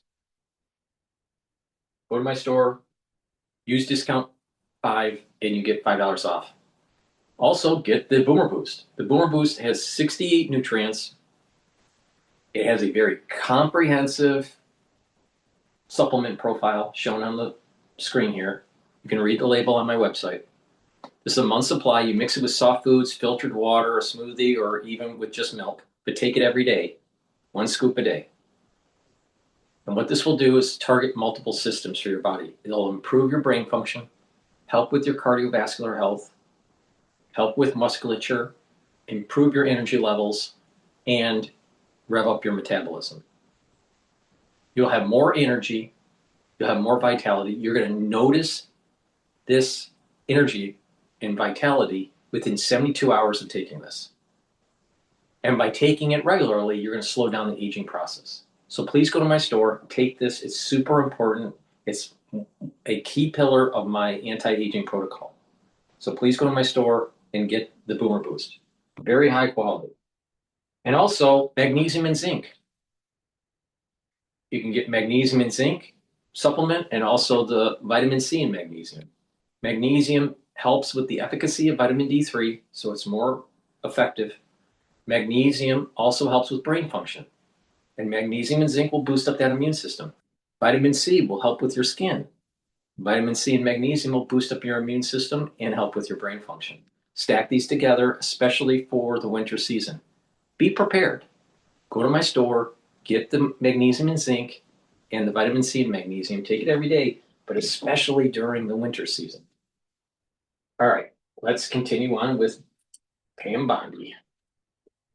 Enforcement, and it's not only our guard out there, as you know, it's DEA, it's FBI, it's ATF, it's U.S. Marshals running the whole show. It's working hand in hand with Homeland Security gnomes, all of her HSI people. Scott Besson has Treasury officers out there even. And of course, Pete has the lion's share with all those great men and women in the Guard. But we are working together and we will not be deterred. President Trump will not be deterred. He gave us one mission: make America safe again. And that's what these men and women are doing. They are heroes. They are the best of the best.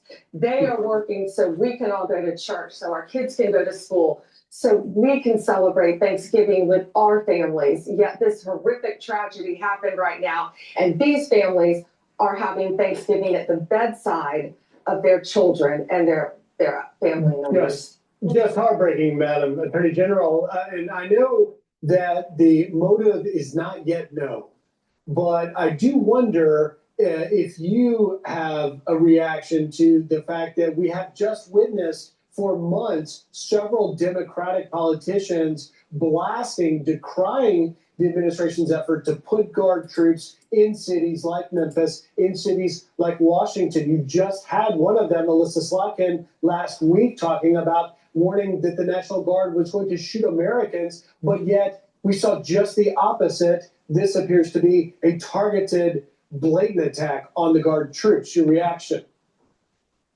Yeah, I can't, again, talk a lot about the facts, but yes, I agree with you. What these lawmakers are doing, what some of these news anchors on other networks are doing, what their guests are saying is disgusting. It's despicable. They should be praising our men and women in law enforcement. And we are looking at everything they have said and why they said it, and if they encourage acts of violence. But it is, it's actually sad what our country has come to with these progressive left idiots who are doing this and saying this about our heroes who are keeping them safe. And some of the people, let me continue, who are saying this, they have security details to keep them safe. It's unbelievable to me. All right, Madam Attorney General, thank you for the insight. Please bring us any details, particularly about how those two brave Guardsmen are doing. Thank you for taking time on Thanksgiving. The most important thing you can do today is pray.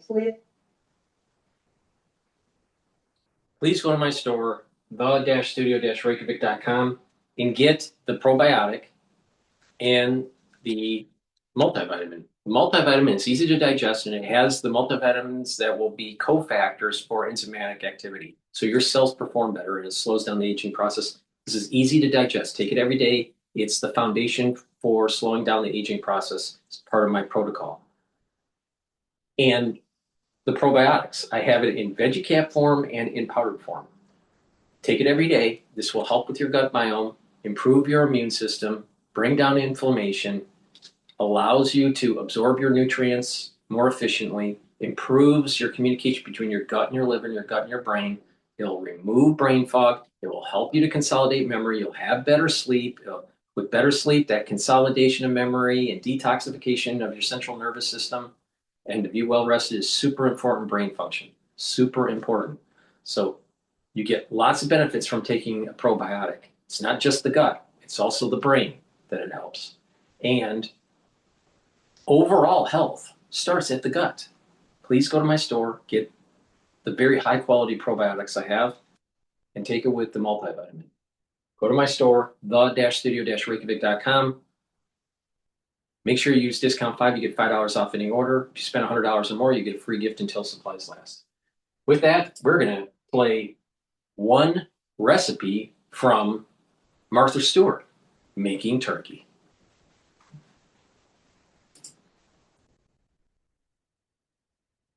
We do with success is soaking cheesecloth in butter and wine and draping it over the turkey's breast while the turkey roasts. It results in an exceptionally moist and flavorful and beautifully bronzed bird. So let's start with the stuffing. 4 onions, peeled, medium chopped. Sauteed in 1.5 sticks of butter. Have 16 ribs of celery, chopped medium, that can cook along with the onions. So these are starting to cook. 2 loaves of country brick cut up into 1-inch cubes. And this can be day old. It's a little bit dry. And you can moisten the bread with about 6.5 cups of stock. This can be turkey stock, vegetable stock. And I'm just moistening the bread, getting it to plump up a little bit. Dried bread really plumps up very nicely. Now there's quite a bit of salt and pepper, 2 teaspoons of coarse salt and 4 teaspoons, or to taste. You might find that that's a little too much. It smells really good. 10 sage leaves, finely chopped. 2 cups of pecans, finely chopped. And 2 cups of dried cherries. These are really good in the stuffing. But you could substitute prunes, cranberries, dried cranberries. You could substitute apricots. And to get these even a little softer, add 1/2 cup of turkey, chicken, or vegetable stock to your vegetables. Does that smell good? And 3 cups of chopped parsley. Makes a fragrant, herb-infused, tasty stuffing. And now add your beautifully sauteed vegetables. What a nice addition. Now this stuffing should cool completely before you put it inside the turkey.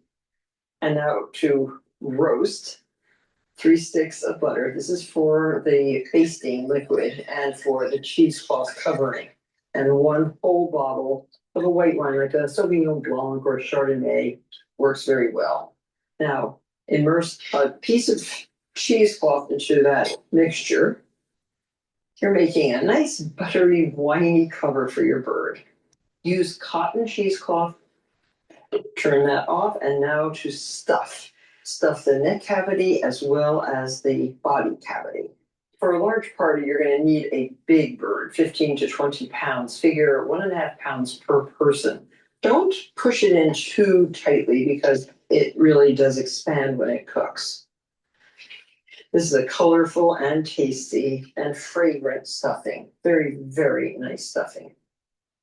So pull that skin and affix with toothpicks. Sort of like being in the operating room. And now your wingtips can be bent under. They're a little slippery and they fight you. Rinse your hands. You can truss now. Use cotton string So I go here, over the wings, over the drumsticks, and around. It's so nice because the bird cooks more evenly and the legs won't dry out. They're kept close to the body like this.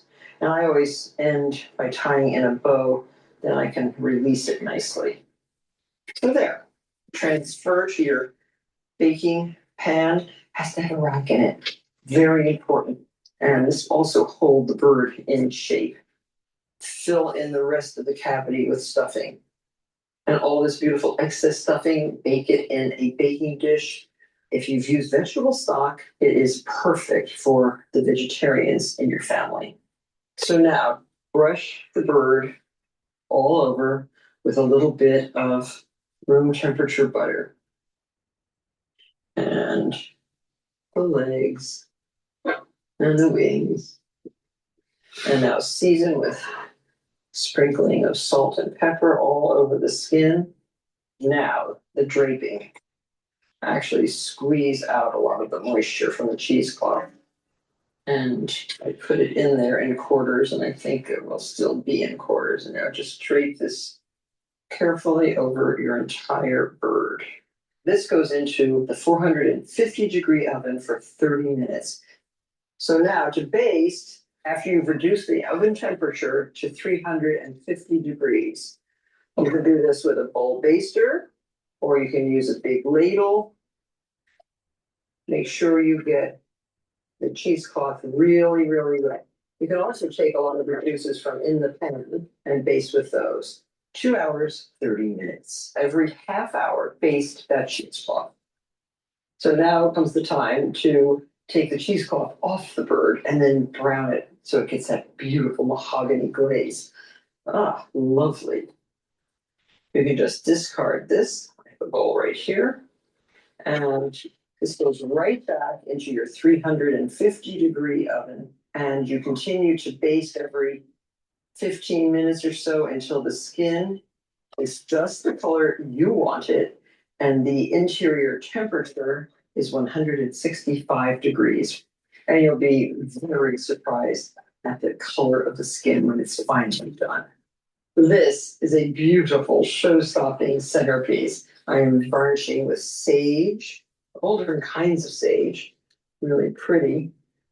Add some lady apples if you like, or because there's some pecans in the stuffing, I might sprinkle some shelled pecans in amidst the sage leaves. How pretty they look. So that's all done. Make sure you have somebody waiting with a very sharp knife to carve this beautiful bird.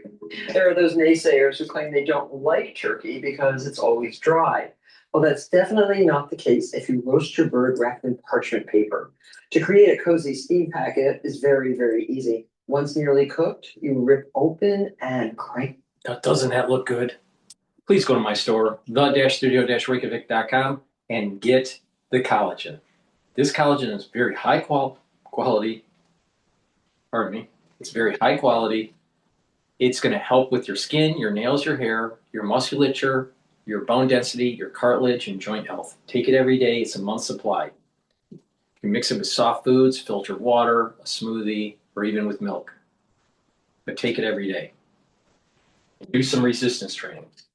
Olive leaf extract, dual purpose supplement. It's going to help with your immune system and your cardiovascular health. It'll bring down inflammation and help with your lipid profile. Take it every day and improve your immune system and your cardiovascular system.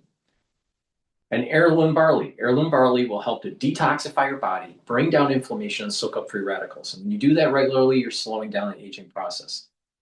When you're bringing down those free radicals and that inflammation, and you're detoxifying your body, your immune system and your endocrine system is going to perform better. You're going to have less plaque buildup at the vascular level by bringing down inflammation at the brain level. You're maintaining the myelin sheath of your neurons. That's really important. Also, when you reduce inflammation at the neuron level, you're reducing the probability of plaque buildup, amyloid plaque or amyloidosis. If you have lots of inflammation, lots of bad things can happen to your neurons. Protein folding may be disrupted. the myelin sheath starts to degrade, neuroplasticity starts to go in a negative direction. You don't want that. You want to keep that inflammation down. Take the heirloom barley, bring down that inflammation, detoxify your body, improve your immune system, your endocrine system, even your brain function. And also by taking this and you work out, you'll recover quicker. So please go to my store, the-studio-reykjavik.com, and take the heirloom barley. It's a month's supply. You can stack it with the collagen, take it together.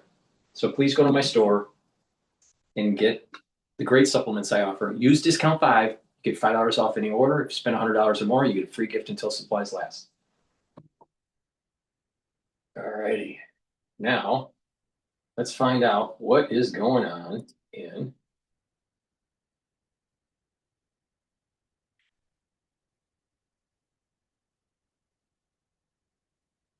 let's listen to Fox Business. The New York Times is also claiming that Trump is showing signs of fatigue. See that headline? Shorter days, signs of fatigue. Trump faces realities of aging in office. Come on in, please, Lara Trump. You see the president all the time. What can you tell us about his energy level and his cognitive ability? Yeah, I see him all the time, Stewart, and so does America. This is the most accessible, transparent president we have ever had. How many times a day does he have the press corps right there in the Oval Office with him? We all see him. Look, he came back from that overseas trip to Asia. I spoke to him on the phone, and he'd been home for like 4 hours, and he goes, "Oh, I'm getting ready to go hand out candy to trick-or-treaters." This man does not stop. He didn't even sleep on the flight home after that. But that whole crazy tirade by Joy Reid really shows you, Stewart, why she no longer has a show. She tries to compare the president to Vladimir Putin and Saddam Hussein at several different points, and then just dismisses all of the very clear issues we all saw with Joe Biden. And it wasn't just that we saw them, we felt them as a country. The difference is America was crumbling into pieces when Joe Biden was in office because he was an empty suit. With this president, here's the problem with the Democrats or the crazy liberals. They always frame their argument as nothing that Trump does is good. Everything he does is bad. There's nothing that he does is good. And then they always try to do the projection. They knew that Biden was failing in his health. But now they're trying to do some sort of projection on Trump, saying that his health is declining. He's older. He's overweight. But the thing is that man has a lot of energy. Oh, he looks a little tired while he's when he's listening to some sort of sports event or a long ceremony that's happening. The guy is nonstop. I've been covering different presidents, over time, right? And I'll tell you, this first year of the Trump administration's second term is packing 10 years of history or 5 years of history. If you don't believe me, look at what was going on during Biden and compare Trump's administration.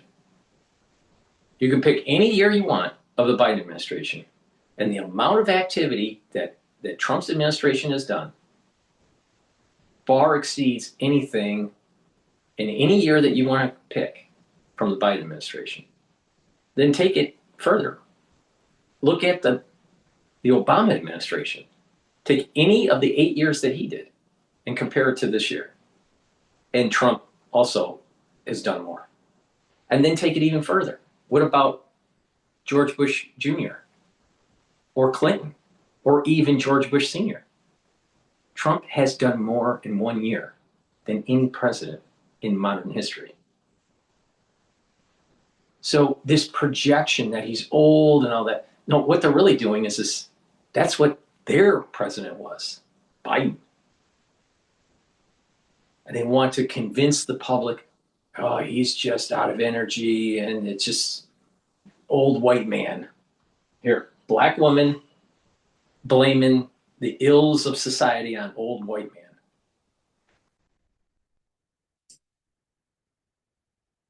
Ever had in history. We have wars that have ended around the world. We have trade agreements. We have inflation down, gas prices the lowest point in the past 4 years. He's making big moves and big changes because, yes, he is very coherent, he's very with it, and he is in great health. So, very clear why Joy Reid is no longer on the air.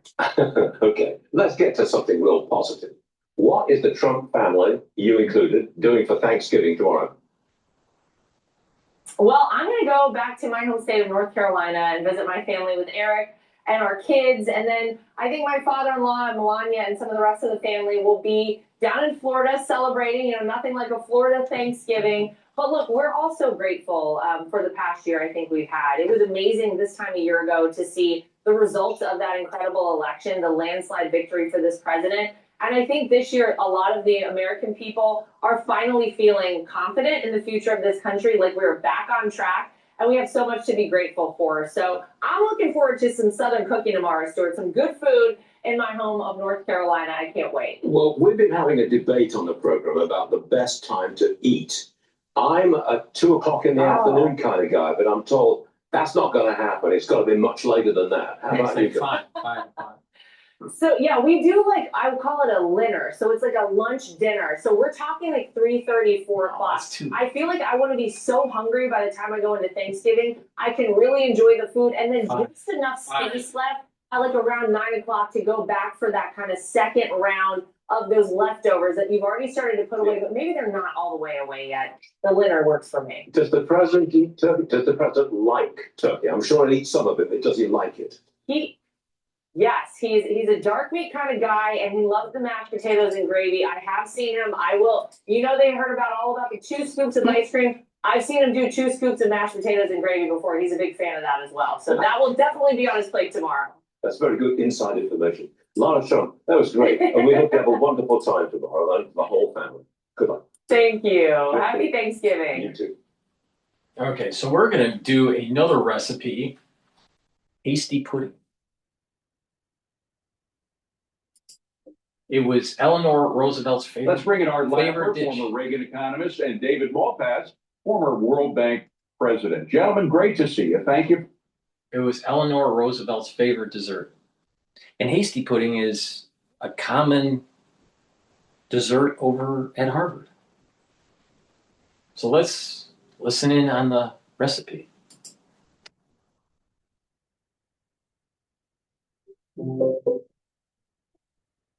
Oh no, it's all text. I hate videos. I really, really do. All right, let's listen into this. Hello, everyone, and welcome to the Truth the Hills podcast. I'm your host, Ryan Anthony Hernandez, and today I'm here with special guest. There we go. Morning, folks. I'm Dave Canterbury with Super Nice Outfitters in the Pathfinder School, back out here at the Pathfinder Outfitters kitchen. Pretty early in the morning. It's about 7 o'clock. And I thought I'd have some breakfast this morning really fast. We've got an intermediate class starting tomorrow, and I don't know what day this video is going to go live. But I've got an intermediate class starting on Thursday, Friday, Saturday, Sunday. So I won't be able to post videos that day. This video may go up as late as Friday because I've got a couple of videos in the queue uploading. But I thought I'd come down this morning before some of the instructors get here and we start working on preps for class starting tomorrow and have myself some breakfast. What I'm going to do is I'm going to grind up some just regular seed corn. I'm not going to process it special or anything. That corn is edible. We've made parched corn out of it lots and lots of times. You can eat that corn as is. I'm going to put it through a grain mill. I'm going to grind it into more of a corn meal.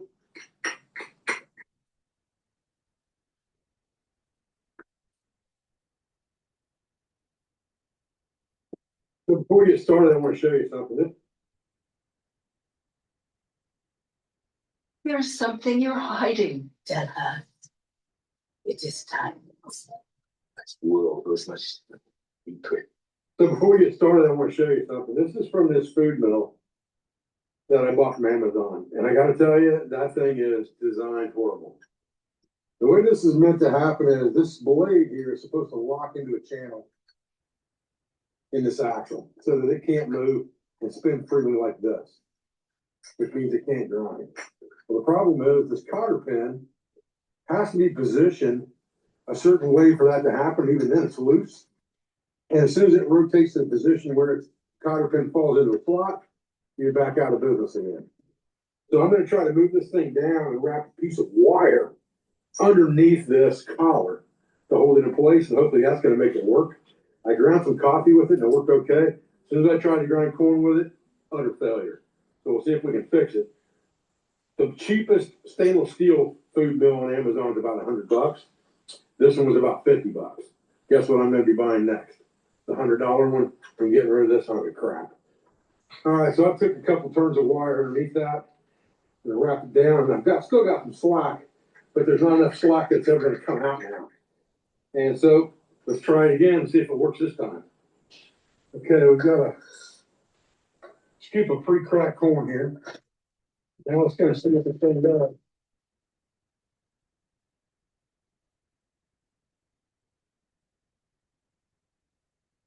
That's looking better. Now let's see what it's supposed to do for sure.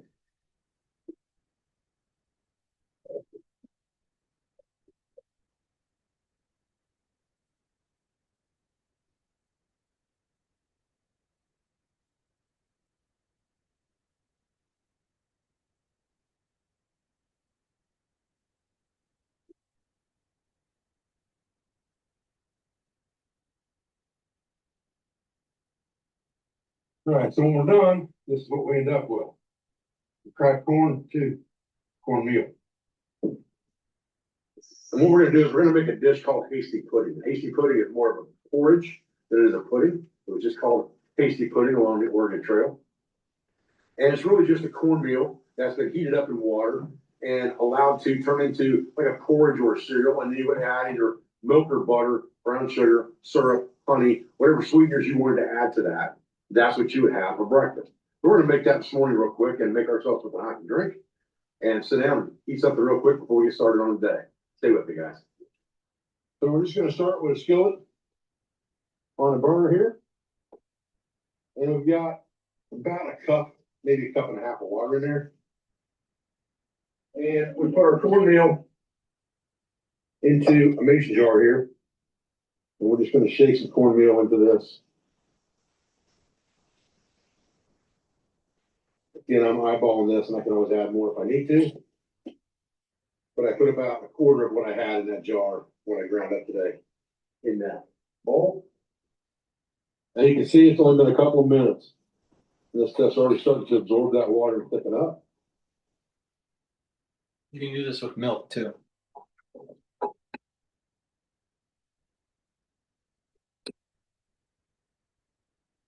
Just add a touch of water to it. Thickened up really quick on me there, which is okay. But we want to get this nice and hot so it makes that corn nice and soft.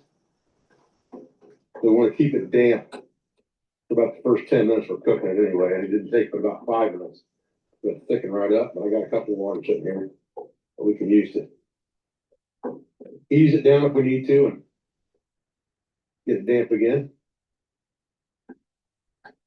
But so many of these recipes are so much alike. You're almost making the beginnings of a cornmeal mush right now. So understand that you can do a lot with very little. And that's really what our forefathers and the pioneers and the settlers and people doing westward expansion, that's what they were the best at, was, you know, making something out of nothing. They could take something as simple as cornmeal and make everything from biscuits to pancakes to bread to a morning porridge to something they could reuse like cornmeal mush. Lots and lots of things they could do with that cornmeal. Breading. And they were good at it. That's pretty good right there. Not looking too bad at all.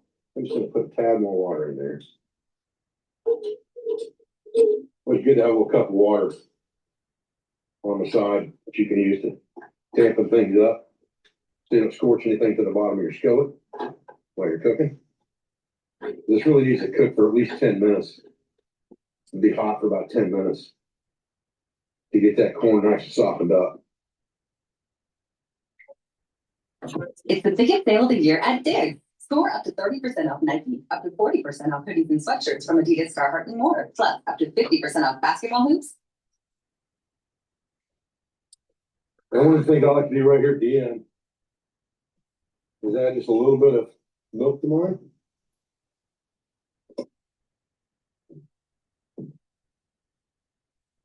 That's stirred in really good.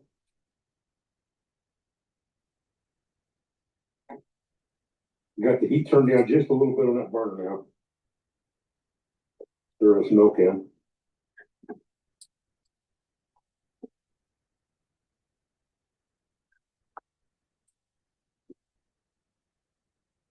Now we're getting somewhere faster, sure. So we'll get us some of this out. Get it into a bowl here. Make sure I save some for Zon. I'm a big fan of honey on mine, so let me go ahead and strain some honey over the top of that.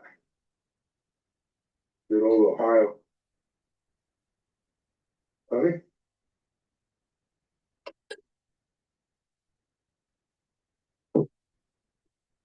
That good? Okay. Ooh, hot. Hot but good. A little butter on that too. Good.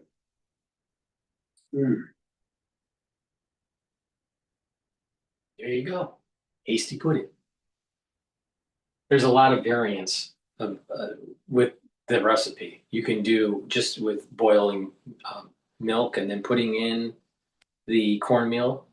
You can add cocoa powder, cinnamon. Lots of ways to cook it, and then put in honey or brown sugar, molasses. Okay, let's deal with turkey prices. But before we do, please go to my store, the-studio-reykjavik.com, and get the omega-3. Omega-3 is super important for lipid profile and for bringing down inflammation and reducing the stickiness of your red blood cells. Omega-3 is super important to take every day to help with your cardiovascular health. By taking this, you're going to bring down your LDL levels and help to improve your HDL levels. And less LDL means less oxidized LDL, which means less plaque formation, better cardiovascular health. Clarity factor. Clarity factor is going to get rid of that brain fog, allow you to think faster, have better memory, and be able to concentrate on tasks. Take this every day, drink it with filtered water, and you will improve that neuroplasticity so your neurons are more connected and that cognition is faster, your memory retrieval is better. Please go to my store and get the clarity factor. All right, let's listen in about the turkey prices of 2025. Finger on the pulse of all your holiday feast needs. 8 grocery stores across Connecticut, New York, and New Jersey. The one, the only, the legend, Stewart Jr. live at his Norwalk, Connecticut store. Stu, give us the real story, please, on food inflation. Who is right? You know, I've heard all sorts of things. I've heard even turkey prices are up 40%. We kept the turkey price the same this year. Most of the retailers I talked to, turkey is about the same. I mean, you have mashed potatoes, gravy, they're all roughly the same price as last year. You know, customers, when I talk to them, you see a whole bunch of them right here, they're concerned about the price of food in general. A lot of it has to do with energy. The kilowatt hours are up a third. We have a $22 an hour labor rate. I got a ton of people. We have 3,000 people at Stu Leonard's. A lot of them are cutting and chopping and making gravy and mashed potatoes today.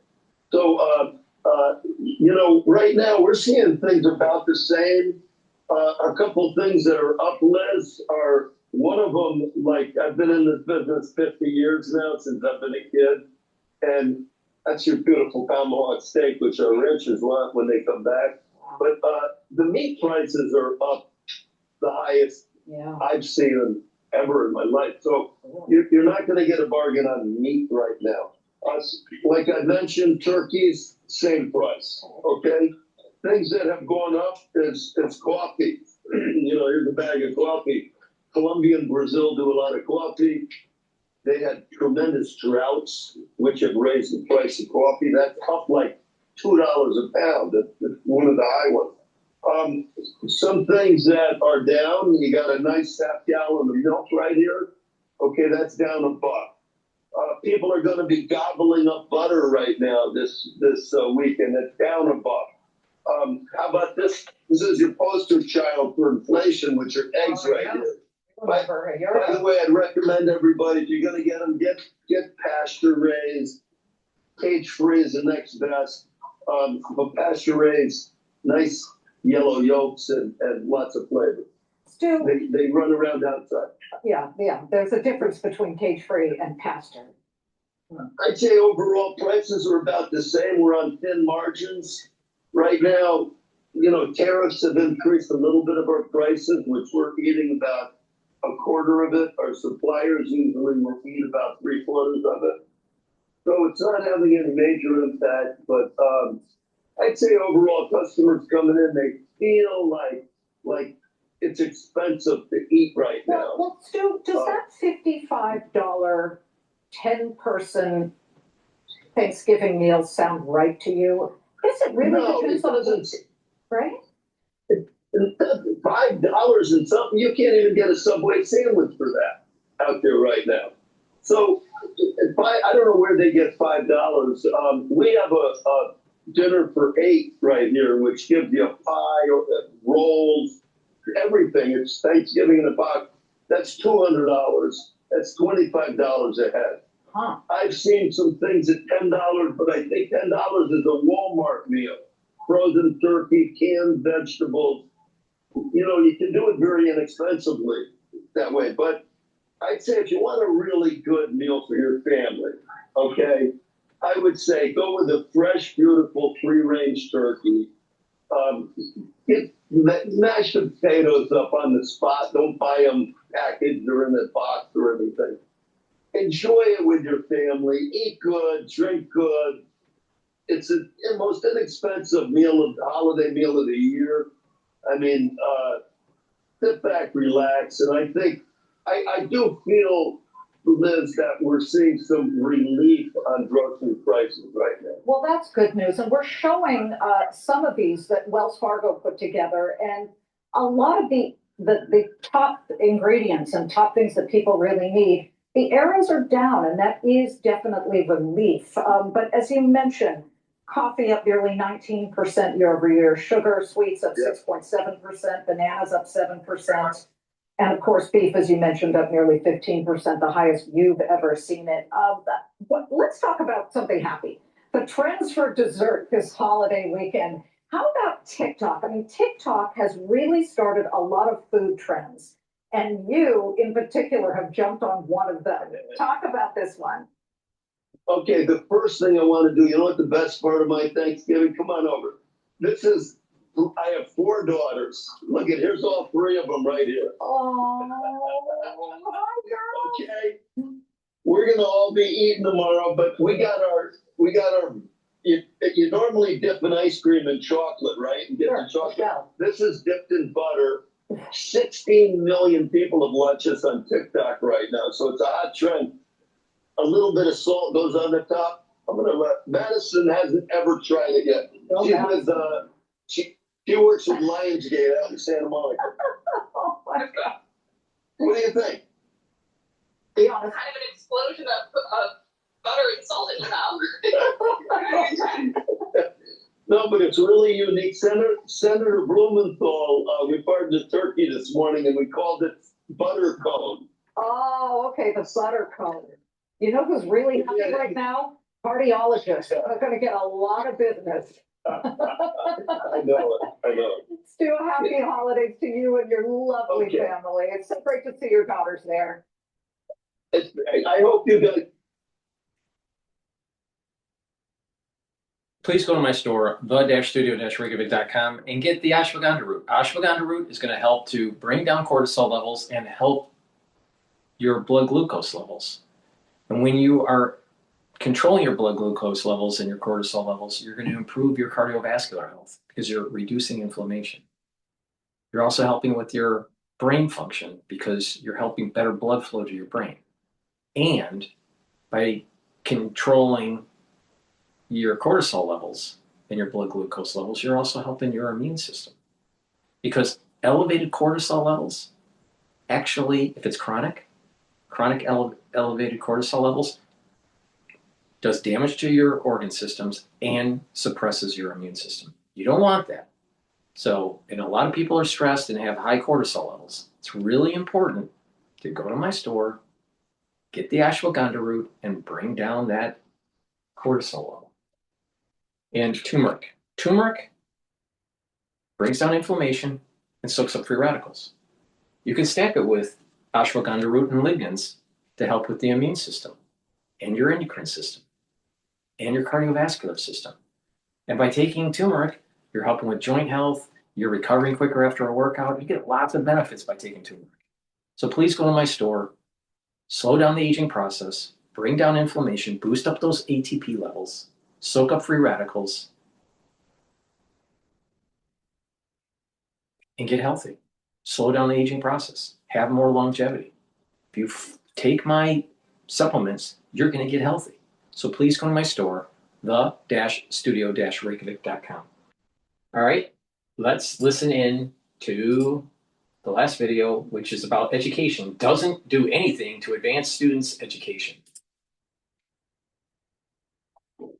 Well, those didn't exactly turn out the way Elon Musk wanted, but he may be getting his wish of eliminating the Department of Education. At least it seems that that's the direction in which Secretary Linda McMahon is going. Joining me now is former Education Secretary Betsy DeVos. Great to see you. Thank you for being here, Betsy. It does seem clear. I mean, you really have to be blind to the current test scores to suggest that the Department of Education has been this wonderful success and better preparing America's kids for the competitive world we live in. I mean, we've spent $3 trillion since its inception on education, and look at where the standards are now. I mean, we barely have passing grades. Only 31% of grade 4 students can read properly. Only 39% can do math properly. It gets worse for grade 8 as you get older. 30% for reading. Only 28% can pass math tests. I mean, that's deplorable, isn't it? It is indeed, and it's since. I'm sorry. One of the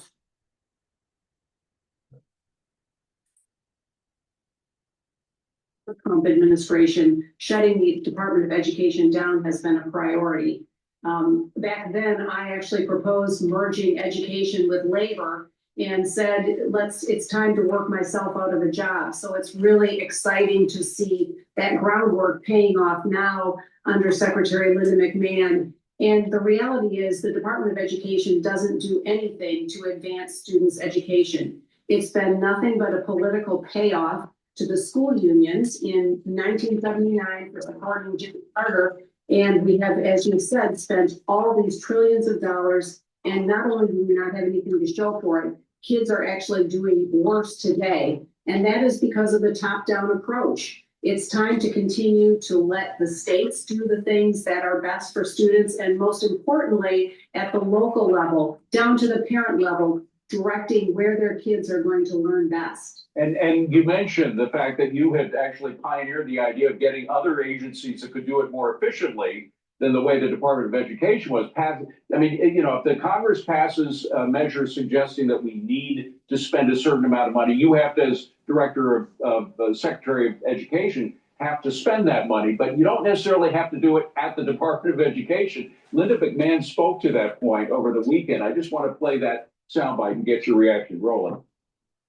The states will have less requirements because more money in division, more money will go in block grants to the states who will just submit the state plan to a particular agency. This will be less bureaucracy. This will be less regulation. This will give states innovation. States will determine where they need to take that money. And from whom? And it doesn't necessarily have to be the Department of Education. I mean, she has sent some of those grants over to labor, as you suggested, and it's doing quite well there. They're doing their job. Also, the block grants, sometimes the states do a much better job than the bureaucrats in Washington. That's absolutely right. And we only had to look what happened during the government shutdown, right? Yes. It continued as it should at the state level and the local level. The Department of Education has been nothing but a pass-through, but as a pass-through has continued to add on all kinds of unnecessary and cumbersome and burdensome requirements while sucking up billions and billions of taxpayer dollars in doing so.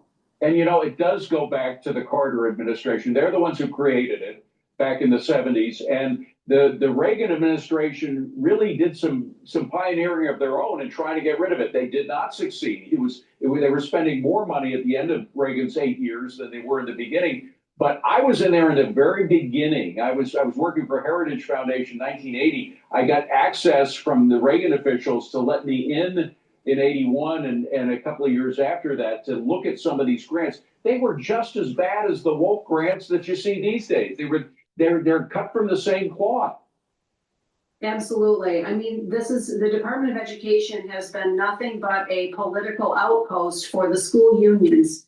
And the only thing that will be hurt by turning it over to the states and eliminating the department is that political power on the part of the teacher school, more broadly the school unions, because that's what they are. They don't represent teachers. Teachers and students aren't going to lose in this. They're going to win and they're going to gain more resources. By the way, there was a takeover of at least the AFT. The NEA has always been firmly on the left, but the AFT was headed by Al Shanker, who I knew and was a relatively moderate to conservative guy. It was when that union was taken over that things turned down. There was a real leftist revolution within the education community, and the Department of Education went right along for the ride. But Betsy DeVos, thanks for the work you did. You did real pioneering work in making the changes that the current secretary is making. Appreciate you being here.